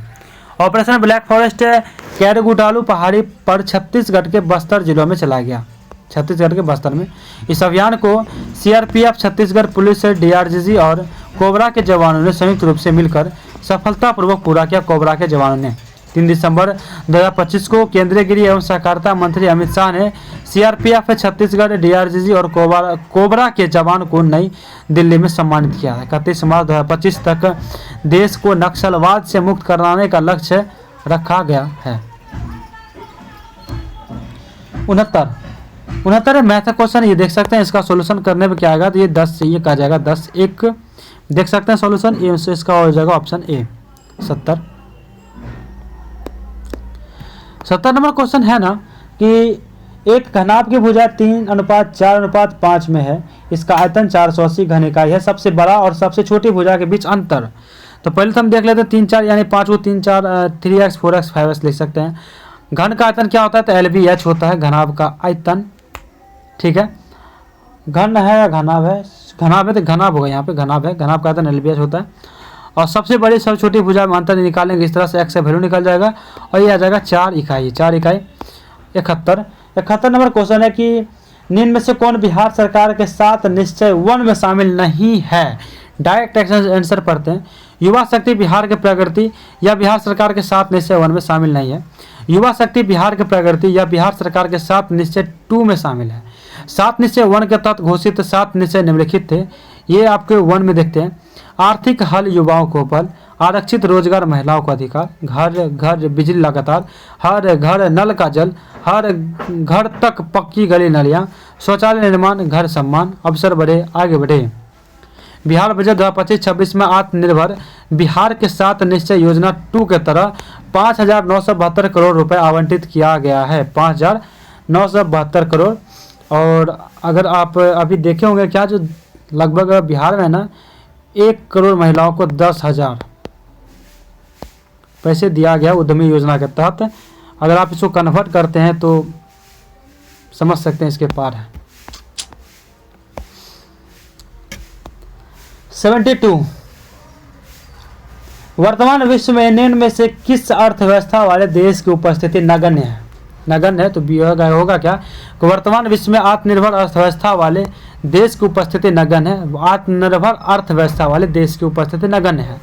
परिभाषा के अनुसार है ना, आत्मनिर्भर अर्थव्यवस्था उसे कहते हैं जो अपनी सभी आवश्यकताओं को पूरा करने में स्वयं सक्षम है, अर्थात जिसे किसी अन्य अर्थव्यवस्था से किसी प्रकार के संपर्क की आवश्यकता न हो। वर्तमान जगत की लगभग सभी अर्थव्यवस्था गतिशील है, अतः किसी भी अर्थव्यवस्था को पूर्णतः आत्मनिर्भर अर्थव्यवस्था नहीं कह सकते हैं। एक विकसित अर्थव्यवस्था को भी बाजार, संसाधन इत्यादि के लिए अन्य अर्थव्यवस्था से जुड़ा रहना आवश्यक है। बंद अर्थव्यवस्था में आयात निर्यात नहीं होता है, जो कि आदिम समाज में थी। यह बंद अर्थव्यवस्था यानी आत्मनिर्भर अर्थव्यवस्था थी। वर्तमान विश्व में खुली अर्थव्यवस्था है। वर्तमान में 73 है ना कि क्वेश्चन कह रहा है क्या रोपी डैश राज्य का एक लोकप्रिय लोक नृत्य है। रोपी अरुणाचल प्रदेश राज्य का एक लोकप्रिय नृत्य है। लोक नृत्य रोपी की बात करें, रोपी है ना अरुणाचल प्रदेश के तवांग जिले में मोनपा जनजाति द्वारा किया जाने वाला एक प्रसिद्ध लोक नृत्य है। तवांग जिले के मोनपा जनजाति द्वारा, तवांग की मोनपा जनजाति द्वारा प्रस्तुत सभी प्रसिद्ध लोक नृत्य शैलियों में एक अजीलामू है। अरुणाचल प्रदेश के अन्य लोकप्रिय लोक नृत्य में हुरकानी, पोनुंग, शेर और मयूर नृत्य पोपिड वाचो शामिल है। कोथी केरल के चाक्यार कलाकारों द्वारा कोथाम्बम मंदिरों में किया जाने वाला एक पारंपरिक नृत्य है। यक्षगान कर्नाटक की पारंपरिक नृत्य नाट्य शैली है। यक्षगान है ना, ये कर्नाटक की नृत्य शैली है। और बंगरूम्बा असम बोडो जनजाति का नृत्य है। बंगरूम्बा। 74 रंगराजन समिति निम्नलिखित में से किससे संबंधित है? ये आपको जगह भी रंगराजन समिति गरीबी से संबंधित है। योजना आयोग ने 2012 में श्री रंगराजन समिति की अध्यक्षता में एक समिति का गठन किया है। उसके बाद है कि श्री रंगराजन समिति के आधार पर अखिल भारतीय स्तर पर ग्रामीण क्षेत्र के लिए 972 था, शहरी क्षेत्र के लिए 1407 प्रति व्यक्ति मासिक उपभोग जो है ना व्यय को गरीबी रेखा के रूप में परिभाषित किया गया। 2011-12 में तेंदुलकर समिति किसी व्यक्ति के लिए निर्धनता रेखा का निर्धारण ग्रामीण क्षेत्रों में 816 रुपये प्रति माह और शहरी क्षेत्र में 1000 रुपये प्रति माह किया गया। भारत में निर्धनता रेखा का निर्धारण जो है ना करते समय जीवन निर्वाह के लिए खाद्य आवश्यकता, कपड़े, जूते, ईंधन और प्रकाश, शैक्षणिक और चिकित्सा संबंधी आवश्यकताओं आदि पर विचार किया जाता है। भारत में स्वीकृत कैलोरी आवश्यक ग्रामीण क्षेत्रों में 2400 कैलोरी प्रति व्यक्ति प्रतिदिन एवं नगरीय क्षेत्र में 2100 कैलोरी प्रति व्यक्ति प्रतिदिन है। 75 है क्या कि चापचड़ कूट महोत्सव जो सुनहरे फसल की प्रत्यास्था में मनाया जाता है, मुख्य रूप से डैश का त्यौहार है। किसका त्यौहार है? तो ये आपका 75 का हो जाएगा ना, ये आपका हो जाएगा मिजोरम। चापचड़ कूट महोत्सव जो सुनहरी फसल की प्रत्यास्था में मनाया जाता है, मुख्य रूप से किसका है? तो मिजोरम का। ये आपका मिजोरम का त्यौहार है। चापचड़ कूट मिजोरम में फरवरी मार्च में मनाया जाने वाला कृषि संबंधी पर्व है। इस समय तक झूम कृषि के लिए खेत साफ कर लिए जाते हैं। बीजों की बुआई शुरू करने से पहले खाली समय में यह त्यौहार उमंग के साथ मनाया जाता है। मिजोरम का चेराब नृत्य है ना एक साथ सबसे अधिक लोगों द्वारा किए जाने वाला गिनीज बुक रिकॉर्ड भी बन चुका है। मिजोरम का चेराब नृत्य। चापचड़ कूट मिजोरम में कृषि के फसल चक्र में जुड़े 3 प्रमुख त्योहारों का एक है। अन्य है आपको मीमकूट और पावलकूट। एथुरिया महोत्सव फूलों और विविधता का त्यौहार मिजोरम में मनाया जाता है। केरल के मंदिरों में अप्रैल मई के महीने में मनाया जाने वाला त्रिशूल पूरब पर्व केरल की समृद्धि सांस्कृतिक धरोहर का प्रदर्शन करता है। फुलेच हिमाचल प्रदेश की किन्नौर घाटी से मनाया जाने वाला अनूठा उत्सव है। फुलेच जो सितंबर माह से वर्षा ऋतु के समाप्त होने और शरद ऋतु के आगमन की खुशी में मनाया जाता है। शरद ऋतु के आगमन की खुशी में मनाया जाता है। 76वां क्वेश्चन है कि निम्नलिखित में से कौन सा धर्म चीन में सबसे अधिक लोगों द्वारा माना जाता है? तो ये बौद्ध धर्म चीन में सबसे अधिक लोगों द्वारा माना जाता है। चीन आबादी का सबसे बड़ा भाग नास्तिक है। गैलप सर्वेक्षण 2012 के अनुसार चीन 47% आबादी नास्तिक है। दुनिया भर में बौद्ध धर्म मानने वाले लोगों में चीन के लोगों सबसे ज़्यादा है। ईसाई और इस्लाम धर्म के बाद हिंदू धर्म दुनिया का तीसरा सबसे बड़ा धर्म है। बौद्ध धर्म के संस्थापक गौतम बुद्ध थे। इन्हें एशिया का ज्योतिपुंज कहा जाता है। गौतम बुद्ध का जन्म 563 ईसा पूर्व कपिलवस्तु के लुम्बिनी में स्थान पर हुआ था। बौद्ध संघ में सम्मिलित होने के लिए न्यूनतम आयु सीमा 15 वर्ष निर्धारित किया गया था। जनसंख्या की दृष्टि से द्वितीय व क्षेत्रफल की दृष्टि से चीन विश्व का चौथा सबसे बड़ा देश है। 77 रामानंद वी राघवन निम्नलिखित में से किस वाद्य यंत्र से जुड़े थे? तो ये आपको हो जाएंगे मृदंगम। रामानंद वी राघवन संबंध कर्नाटक संगीत क्षेत्र से। मृदंग दक्षिण भारत का एक थाप यंत्र है। यह कर्नाटक संगीत यानी प्राथमिक ताल यंत्र से होता है। मृदंग को मृदंग खोल मृदंग आदि भी कहा जाता है।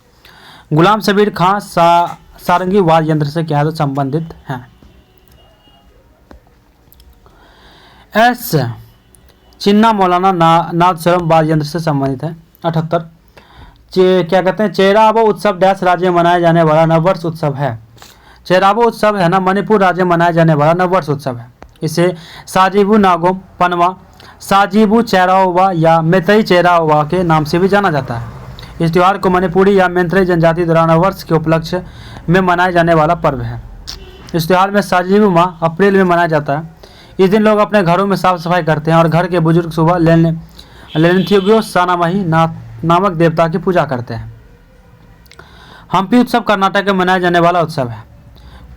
कोसेचम कन्नौज महोत्सव गोवा में चावल की पहली फसल काटने के बाद मनाया जाता है। फूलदेई त्यौहार उत्तराखंड में बसंत ऋतु के स्वागत में मनाया जाने वाला एक शुभ लोक महोत्सव है जो चैत्र माह के पहले दिन मनाया जाता है। 79 स्वामी दयानंद सरस्वती के नेतृत्व में आर्य समाज जो है ना आंदोलन में वेदों की शिक्षा की और लौटने का पक्ष समर्थन किया था। यही क्वेश्चन भी था। आर्य समाज की स्थापना कब हुई? 1875 में बम्बई में किया गया था। दयानंद ने वेदों की और लौटो का नारा देते हुए वेदों को भारत का आधार स्तंभ बताया था। उनका विश्वास था कि हिंदू धर्म वेद जिन पर भारत पुरातन समाज टिका है वे शाश्वत यानी अपरिवर्तनशील धर्मातीत तथा देवीय है। स्वदेशी व हिंदी का समर्थन करने वाले यह प्रथम संगठन आर्य समाज था। इसका मानना था कि भारत भारतीयों के लिए है। आर्य समाजियों ने छुआछूत जातिभेद बाल विवाह का विरोध तथा कुछ शर्तों के साथ विधवा पुनर्विवाह की अनुमति व अंतरजातीय विवाह का समर्थन किया। बाल गंगाधर तिलक, लाला लाजपत राय और गोपाल कृष्ण गोखले जिन्हें हमारे राष्ट्रीय आंदोलन का नेतृत्व किया आर्य समाज के प्रभावित थे। राजनीति के क्षेत्र में दयानंद सरस्वती जी का मत था कि बुरे से बुरा देशी राज्य अच्छे से अच्छे विदेशी राज्य अच्छे होता है। बम्बई में 1867 में प्रार्थना समाज की स्थापना आत्मरंगा पांडुरंग तथा केशव चंद्र सेन ने प्रेरणा से की थी। ब्रह्म समाज 1828 में मुख्य उद्देश्य हिंदू धर्म में सुधार लाना, सभी धर्मों को अच्छाई को अपनाना, मूर्ति पूजा का विरोध, एक ब्रह्म की पूजा का उपदेश देना आदि थे।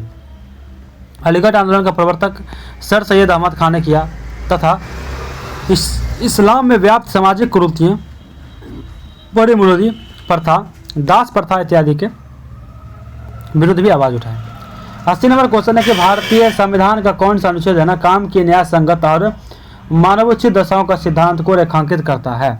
भारतीय संविधान का अनुच्छेद 42 काम की न्याय संगत और मनोचित दशाओं के सिद्धांत को रेखांकित करता है। राज्य काम के न्याय संगत और मानवोचित दशाओं को सुनिश्चित करने के लिए प्रस्तुति सहायता के लिए उपबंध करेगा। राजनीति निर्देशक तत्वों का उल्लेख संविधान के भाग 4 के अनुच्छेद 36 से 51 के वर्णित है।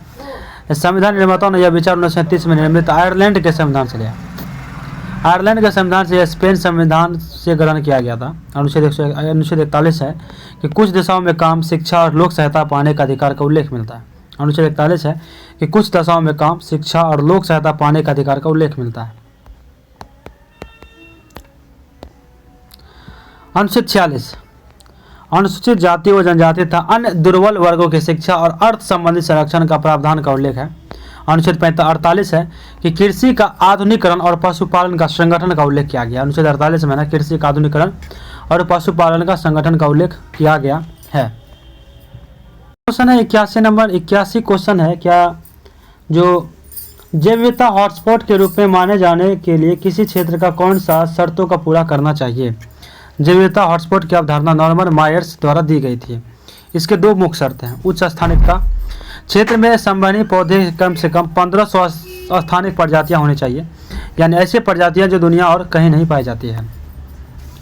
आवास क्षरण यानी हैबिटेट लॉस क्षेत्र को अपनी मूल प्राकृतिक वनस्पति को कम से कम 70% खो देना चाहिए। यह इंगित करता है कि क्षेत्र गंभीर खतरे में है। भारत में 4 हॉटस्पॉट हैं: हिमालय, पश्चिमी घाट, इंडो बर्मा क्षेत्र और सुंडालैंड। 82 नंबर क्वेश्चन है कि निम्नलिखित में से कौन से जैव अवनीकरण प्रदूषक का एक उदाहरण है? तो इसका हो जाएगा प्लास्टिक एक जैव अवनीकरण का प्रदूषक है। जैव अवनीकरण पदार्थ वे पदार्थ होते हैं जिन्हें बैक्टीरिया जैसे सूक्ष्म जीवों द्वारा प्राकृतिक रूप से विघटित नहीं किया जा सकता है। प्लास्टिक, कीटनाशक, डीडीटी और भारी धातुएं जो होते हैं ना, पारा, शीशा, इसके प्रमुख उदाहरण हैं।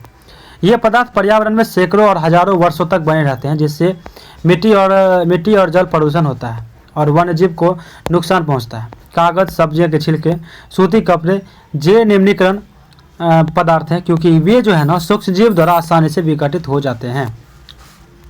83 नंबर, हरित क्रांति का मुख्य उद्देश्य क्या था? हरित क्रांति का मुख्य उद्देश्य की बात करें तो खाद्यान्न, विशेषकर गेहूं और चावल के उत्पादन में वृद्धि करना था।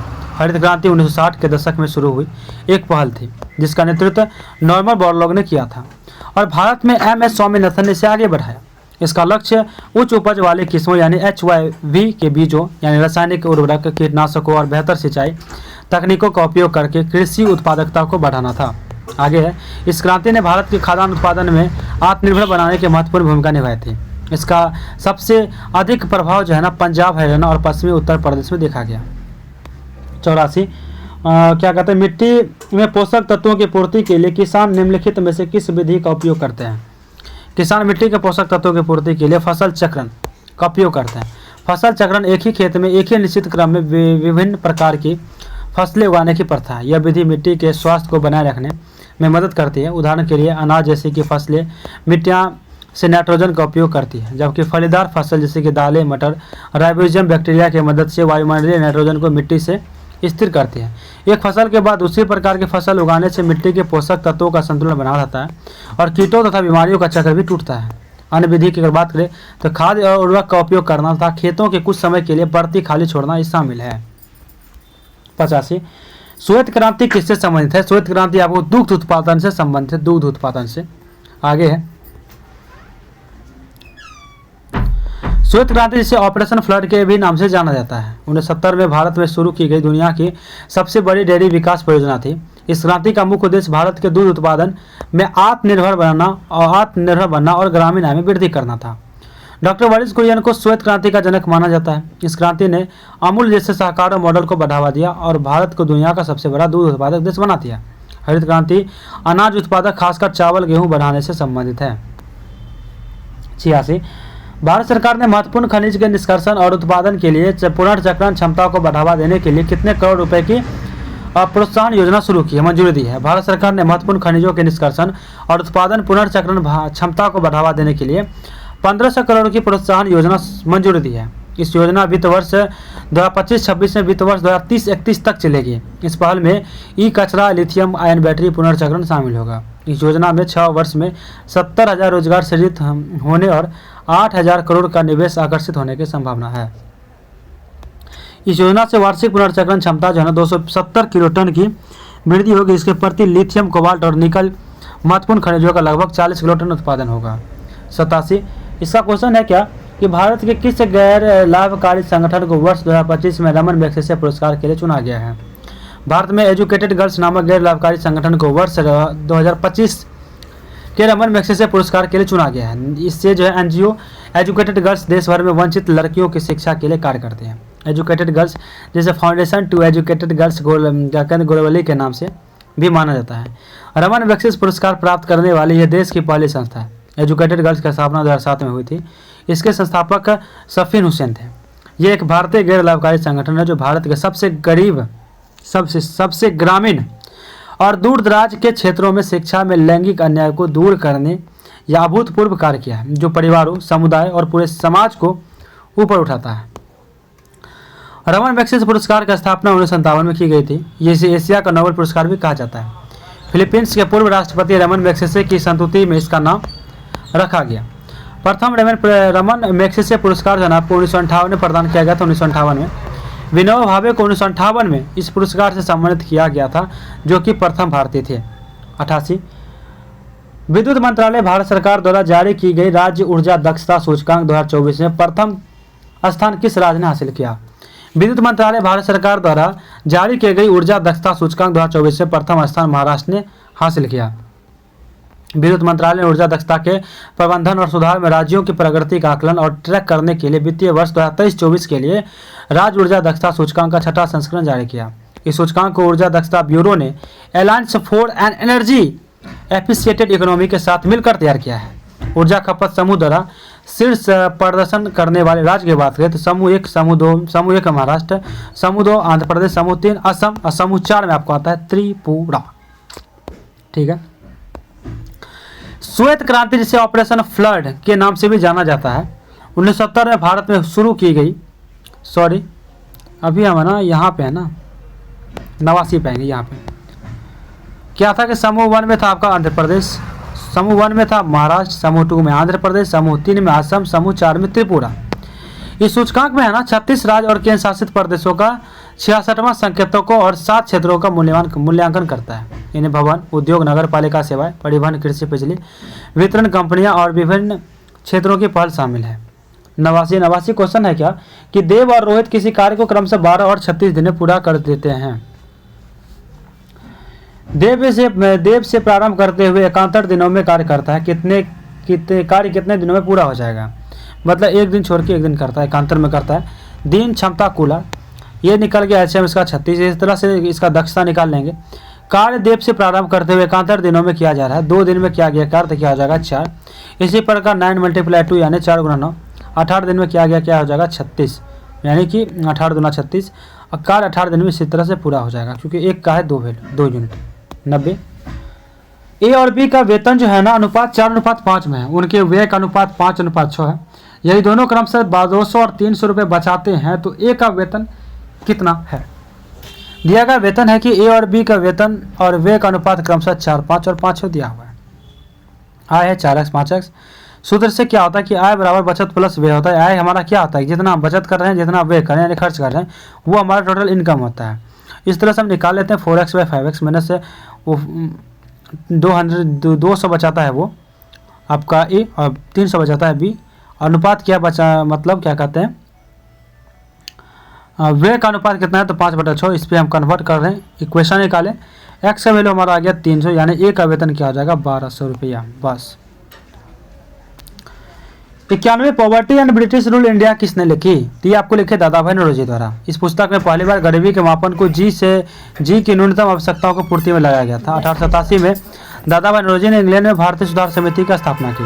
नौरोजी दत्त एवं वाचा ने धन निकास के सिद्धांत का प्रतिपादन किया। नौरोजी ने धन का पलायन सिद्धांत का अभिवर्धन अपने पुस्तक poverty and British rule India 1901 में प्रकाशित किया है। पुस्तक और लेखक की बात करें the NSS in the making Surendranath Banerjee, freedom at midnight Larry Collins और Dominique Lapierre, economic history of the India R C Dutt 1857 Surendranath Sen, the capital lady Michael Madhusudan Dutt. 92 Chaitya भूमि किस नेता का समाधि स्थल है? चैत्य भूमि ये आपका हो जाएगा सी BR अम्बेडकर समाधि स्थल है। भारत के प्रथम विधि और न्याय मंत्री, भारतीय संविधान के जनक के रूप में जाना जाता है। हिंदू पथ में व्याप्त कुरीतियों और छुआछूत की प्रथा से तंग आकर अम्बेडकर ने 1956 में बौद्ध धर्म अपना लिया था। 1990 में उन्हें है ना भारत रत्न यानी भारत के सर्वोच्च नागरिक सम्मान से मरणोपरांत में सम्मानित किए गए थे। समाधि स्थल और व्यक्ति के संबंध की अगर बात करें तो राजघाट आपका कौन है? महात्मा गांधी। राजघाट महात्मा गांधी, शांतिवन जवाहरलाल नेहरू, विजय घाट लाल बहादुर शास्त्री, शक्ति स्थल इंदिरा गांधी, किसान घाट चौधरी चरण सिंह, वीरभूमि राजीव गांधी, एकता स्थल ज्ञानी जैली सिंह। 93 भारत का नेपोलियन किसे कहा गया? भारत का नेपोलियन समुद्रगुप्त को कहा जाता है। चंद्रगुप्त प्रथम का उत्तराधिकारी समुद्रगुप्त हुआ 335 ईस्वी में राजगद्दी पे बैठा। कन्फ्यूजन बहुत सारे स्टूडेंट हो जाते हैं चंद्रगुप्त के बारे में। और चंद्रगुप्त जो आपको ईसापुर में है वो आपको ईसापुर में थे, ये ईस्वी का बात हो रहा है। उसने आर्यावर्त के 9 शासकों तथा दक्षिणावर्त के 12 शासकों को पराजित किया था। इन्हीं विजयों के कारण इतिहासकार विंसेंट स्मिथ द्वारा समुद्रगुप्त को भारत का नेपोलियन कहा गया। समुद्रगुप्त की कुल 6 प्रकार की स्वर्ण मुद्रा हमें प्राप्त होती है। ये गरुड़, धनुधुरी, परशु, अश्वमेघ, व्याघ्र और निहंता और वीणा। समुद्रगुप्त ने दक्षिणापथ विजय के लिए 3 नीति अपनाए। प्रथम था ग्रहण शत्रु पर अधिकार, द्वितीय था मोक्ष शत्रु को मुक्त करना तथा तृतीय था अनुग्रह शत्रु को उसके राज्य को लौटाना। नालंदा ताम्रपत्र में समुद्रगुप्त को परम भागवत की उपाधि मिली है। उदयगिरी गुहा अभिलेख में भी चंद्रगुप्त द्वितीय की विजय का उल्लेख मिलता है। स्कंदगुप्त ने गिरनार पर्वत पर स्थित सुदर्शन झील का पुनरुद्धार किया। मौर्य वंश का संस्थापक चंद्रगुप्त मौर्य का जन्म लगभग 345 ईसा पूर्व में हुआ था। 94 कि पंचायती राज है ना डैश के लोगों को वास्तविक स्वराज देने के लिए स्थापित किया गया है। पंचायती राज ग्रामीण क्षेत्रों के लोगों को वास्तविक स्वराज देने के लिए स्थापित किया गया था। पंचायती राज लोकतांत्रिक विकेंद्रीकरण की व्यवस्था है। इसका उद्देश्य जन भागीदारी को बढ़ाकर विकास को निचले स्तर तक जाना है। संविधान के भाग 9 के अंतर्गत अनुच्छेद 243 से लेकर 243 के 9 के तहत पंचायत संबंधित प्रावधान उल्लेखित है। 77वें संविधान संशोधन अधिनियम 1992 के द्वारा संविधान के भाग 9 में 16 नए अनुच्छेद तथा 11वीं अनुसूची जोड़ी गई है। पंचायती राज राज्य सूची का विषय है। भारतीय संविधान का अनुच्छेद 40 है ना राज्य को ग्राम पंचायत गठन का निर्देश देता है। राज्य को ग्राम पंचायत गठन का निर्देश देता है। आगे है बलवंत राय मेहता समिति ने ग्रामीण क्षेत्रों के त्रिस्तरीय पंचायत प्रणाली का सुझाव दिया था। कौन? तो बलवंत राय मेहता समिति। ग्राम स्तर पर, ब्लॉक स्तर पर, जिला स्तर पर पंचायती राज व्यवस्था का शिल्पी यानी वास्तुकार बलवंत राय मेहता को माना जाता है। अनुच्छेद 243 का घ कहता है, घ का 3 क्लाउज, पंचायतों में सभी स्तरों पर महिलाओं को 1/3 आरक्षण प्रदान किया गया है। 95 कहता है कि भारत में सिंचाई के महत्वपूर्ण स्रोत क्या हो जाएंगे? तो आपको हो जाएंगे सभी। भारत में सिंचाई के महत्वपूर्ण स्रोत ए और बी, ए नहरें और बी कुएं और सी तालाबें हो जाएंगे। नहर में सिंचाई पंजाब, हरियाणा आदि राज्यों में प्रमुख साधन है। उत्तर भारत में नलकूप सिंचाई का सबसे प्रमुख स्रोत है। हरित क्रांति के सफल बनाने में भी इसकी प्रमुख भूमिका है। तालाब सिंचाई मुख्य रूप से पूर्वी व दक्षिण भारत में प्रचलित है। तालाब सिंचाई। आगे नलकूपों की सर्वाधिक संख्या उत्तर प्रदेश में है। इसका सर्वाधिक विस्तार सरयू के पार मैदानों में है। भारत में तालाबों द्वारा सर्वाधिक सिंचाई तमिलनाडु में होती है। भारत में सिंचाई परियोजना को 3 भागों में विभाजित किया गया है। ये थे आपको बृहद सिंचाई परियोजना 10,000 हेक्टेयर से अधिक क्षमता वाला, मध्यम सिंचाई परियोजना 2000 से लेकर 10,000 हेक्टेयर तक के सिंचाई क्षमता वाला, लघु सिंचाई परियोजना 2000 हेक्टेयर से कम सिंचाई वाला क्षमता। आगे आपका 96 कहता है ना कि शिशुनाग वंश के बाद मगध बिहार पर किस वंश ने शासन किया? शिशुनाग वंश के बाद मगध बिहार पर नंद वंश ने शासन किया था। नंद वंश के संस्थापक थे महापद्मनंद। नंद वंश का शासनकाल 345 ईसा पूर्व से लेकर 322 ईसा पूर्व तक माना जाता है। महापद्मनंद कौन थे? ये शूद्र थे। महापद्मनंद क्या थे? तो एक शूद्र थे। शूद्र महापद्मनंद को सर्व क्षत्रातंक या क्षत्रिय का नाश करने वाला था भार्गव या दूसरे परशुराम का अवतार कहा जाता है। महापद्मनंद को इन्होंने एकराट की उपाधि धारण की थी। एकराट की। महापद्मनंद के 8 पुत्र थे। नंद वंश का अंतिम शासक घनानंद था। घनानंद सिकंदर का समकालीन था। घनानंद के दरबार में चाणक्य को निष्कासित व अपमानित कर दिया गया था। चाणक्य तक्षशिला विश्वविद्यालय के छात्र व आचार्य भी रह चुके थे। 97 निम्नलिखित में से कौन किसके साथ एडिस फैला हुआ है? एडिस दक्षिण अमेरिका का पश्चिमी तट के साथ एंडीज फैला हुआ है। एडिस मोरदार या वलित पर्वत है। पेंटागोनिया एंडीज पर्वत के पूर्वी ढाल पर विष्टि छाया क्षेत्र में स्थित शीतोष्ण मरुस्थल है। एंडीज पर्वत के पूर्वी ढाल पर पाए जाने वाले वनों को मोन्टाना कहते हैं। यह विश्व का सबसे लंबी पर्वतमाला 7,000 किलोमीटर तक हिमालय के बाद दूसरी सबसे ऊंची नवीन पर्वत श्रेणी है। एंडीज पर्वत Venezuela, Colombia, Ecuador, Peru, Bolivia, Chile और अर्जेंटीना में फैला हुआ है। इस पर्वत का निर्माण जो है ना प्रशांत महासागरीय प्लेट व दक्षिण अमेरिका प्लेट के टक्कर से फलस्वरूप हुआ है। इस पर्वत का विस्तार पनामा के हस्तमुस से मैगलन के जलडमरूमध्य तक है। एंडीज पर्वत श्रेणी में सर्वोच्च चोटी का नाम क्या था? एकांक गुहा। 98 मलिक काफूर को 1000 दिनारी के नाम से भी जाना जाता है। इसे किसने खरीदा था? मलिक काफूर को 1000 दिनारी के नाम से भी जाना जाता है। इसे जो है ना नुसरत खान ने खरीदा था। नुसरत खान ने 1997 से लेकर 98 में गुजरात के बेघुलू वंश के कर्ण द्वितीय बघेल को विरुद्ध अभियान चलाया था। गुजरात के राज्यों को खंबात बंदरगाह पर आक्रमण के समय एक हिंदू किन्नर मलिक काफूर को नुसरत खान ने खरीदा था। मलिक काफूर अलाउद्दीन के दक्षिण अभियानों का प्रमुख सेनापति बना था।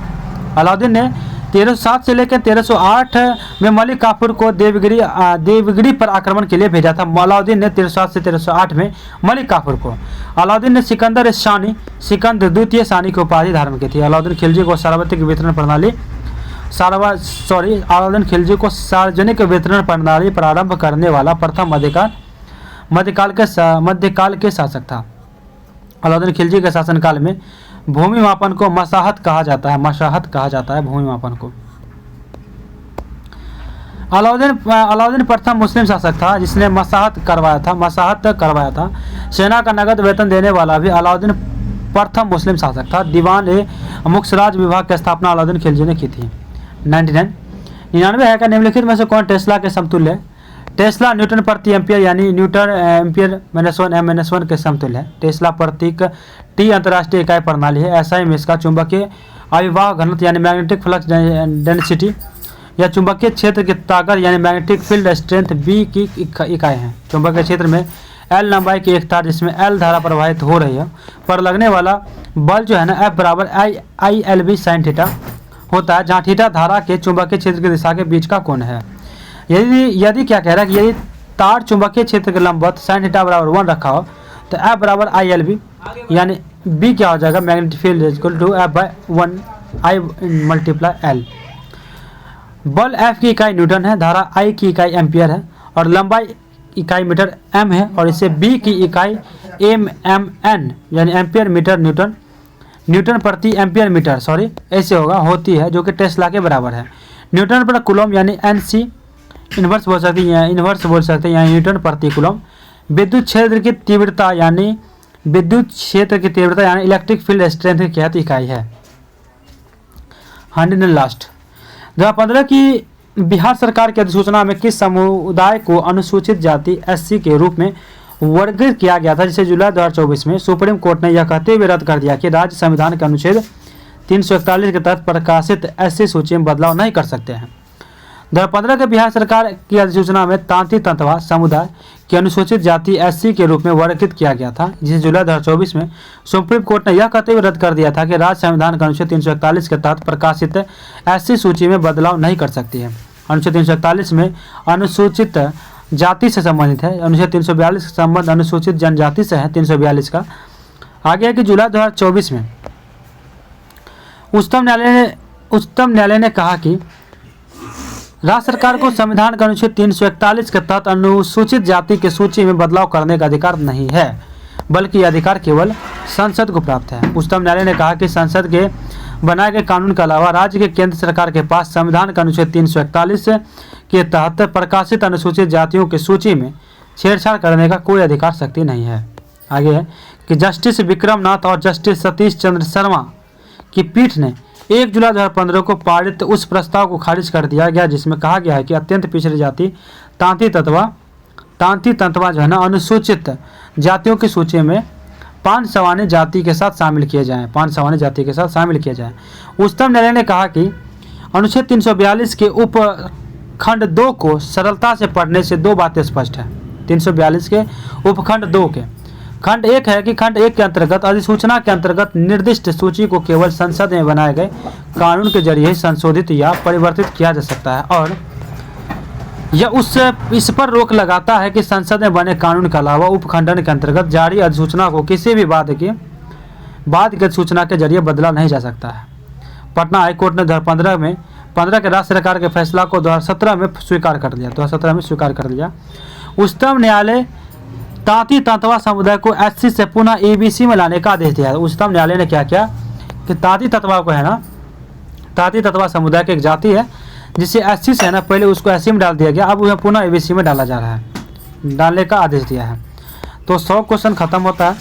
थोड़ा स्पीड जरूर किया क्योंकि स्पीड अगर नहीं करेंगे तो आपकी वीडियो की लेंथ है ना क्लास की लेंथ लगभग 3 घंटे चले जाएगी, यानी 2.5 से 3 घंटे के बीच में चली जाएगी।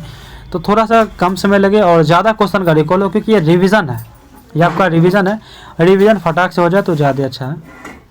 अगर आप कहेंगे तो हम स्लो भी करेंगे, तो आप बताइएगा। ठीक है, मिलते हैं नेक्स्ट क्लास में। और कल जो है ना क्राउन की क्लास होगी क्योंकि अल्टरनेट में भी चल रही है। क्राउन एक दिन और एक दिन रुक्मणी की वॉल्यूम 2, और जैसे ही क्राउन खत्म हो जाएगी तैसे ही रुक्मणी की वॉल्यूम 2 ही चलेगी, बस डेली। तो आज जो है ना 4 प्रैक्टिस सेट खत्म होता है। तो मिलते हैं सेट 5 में। धन्यवाद, जय हिंद।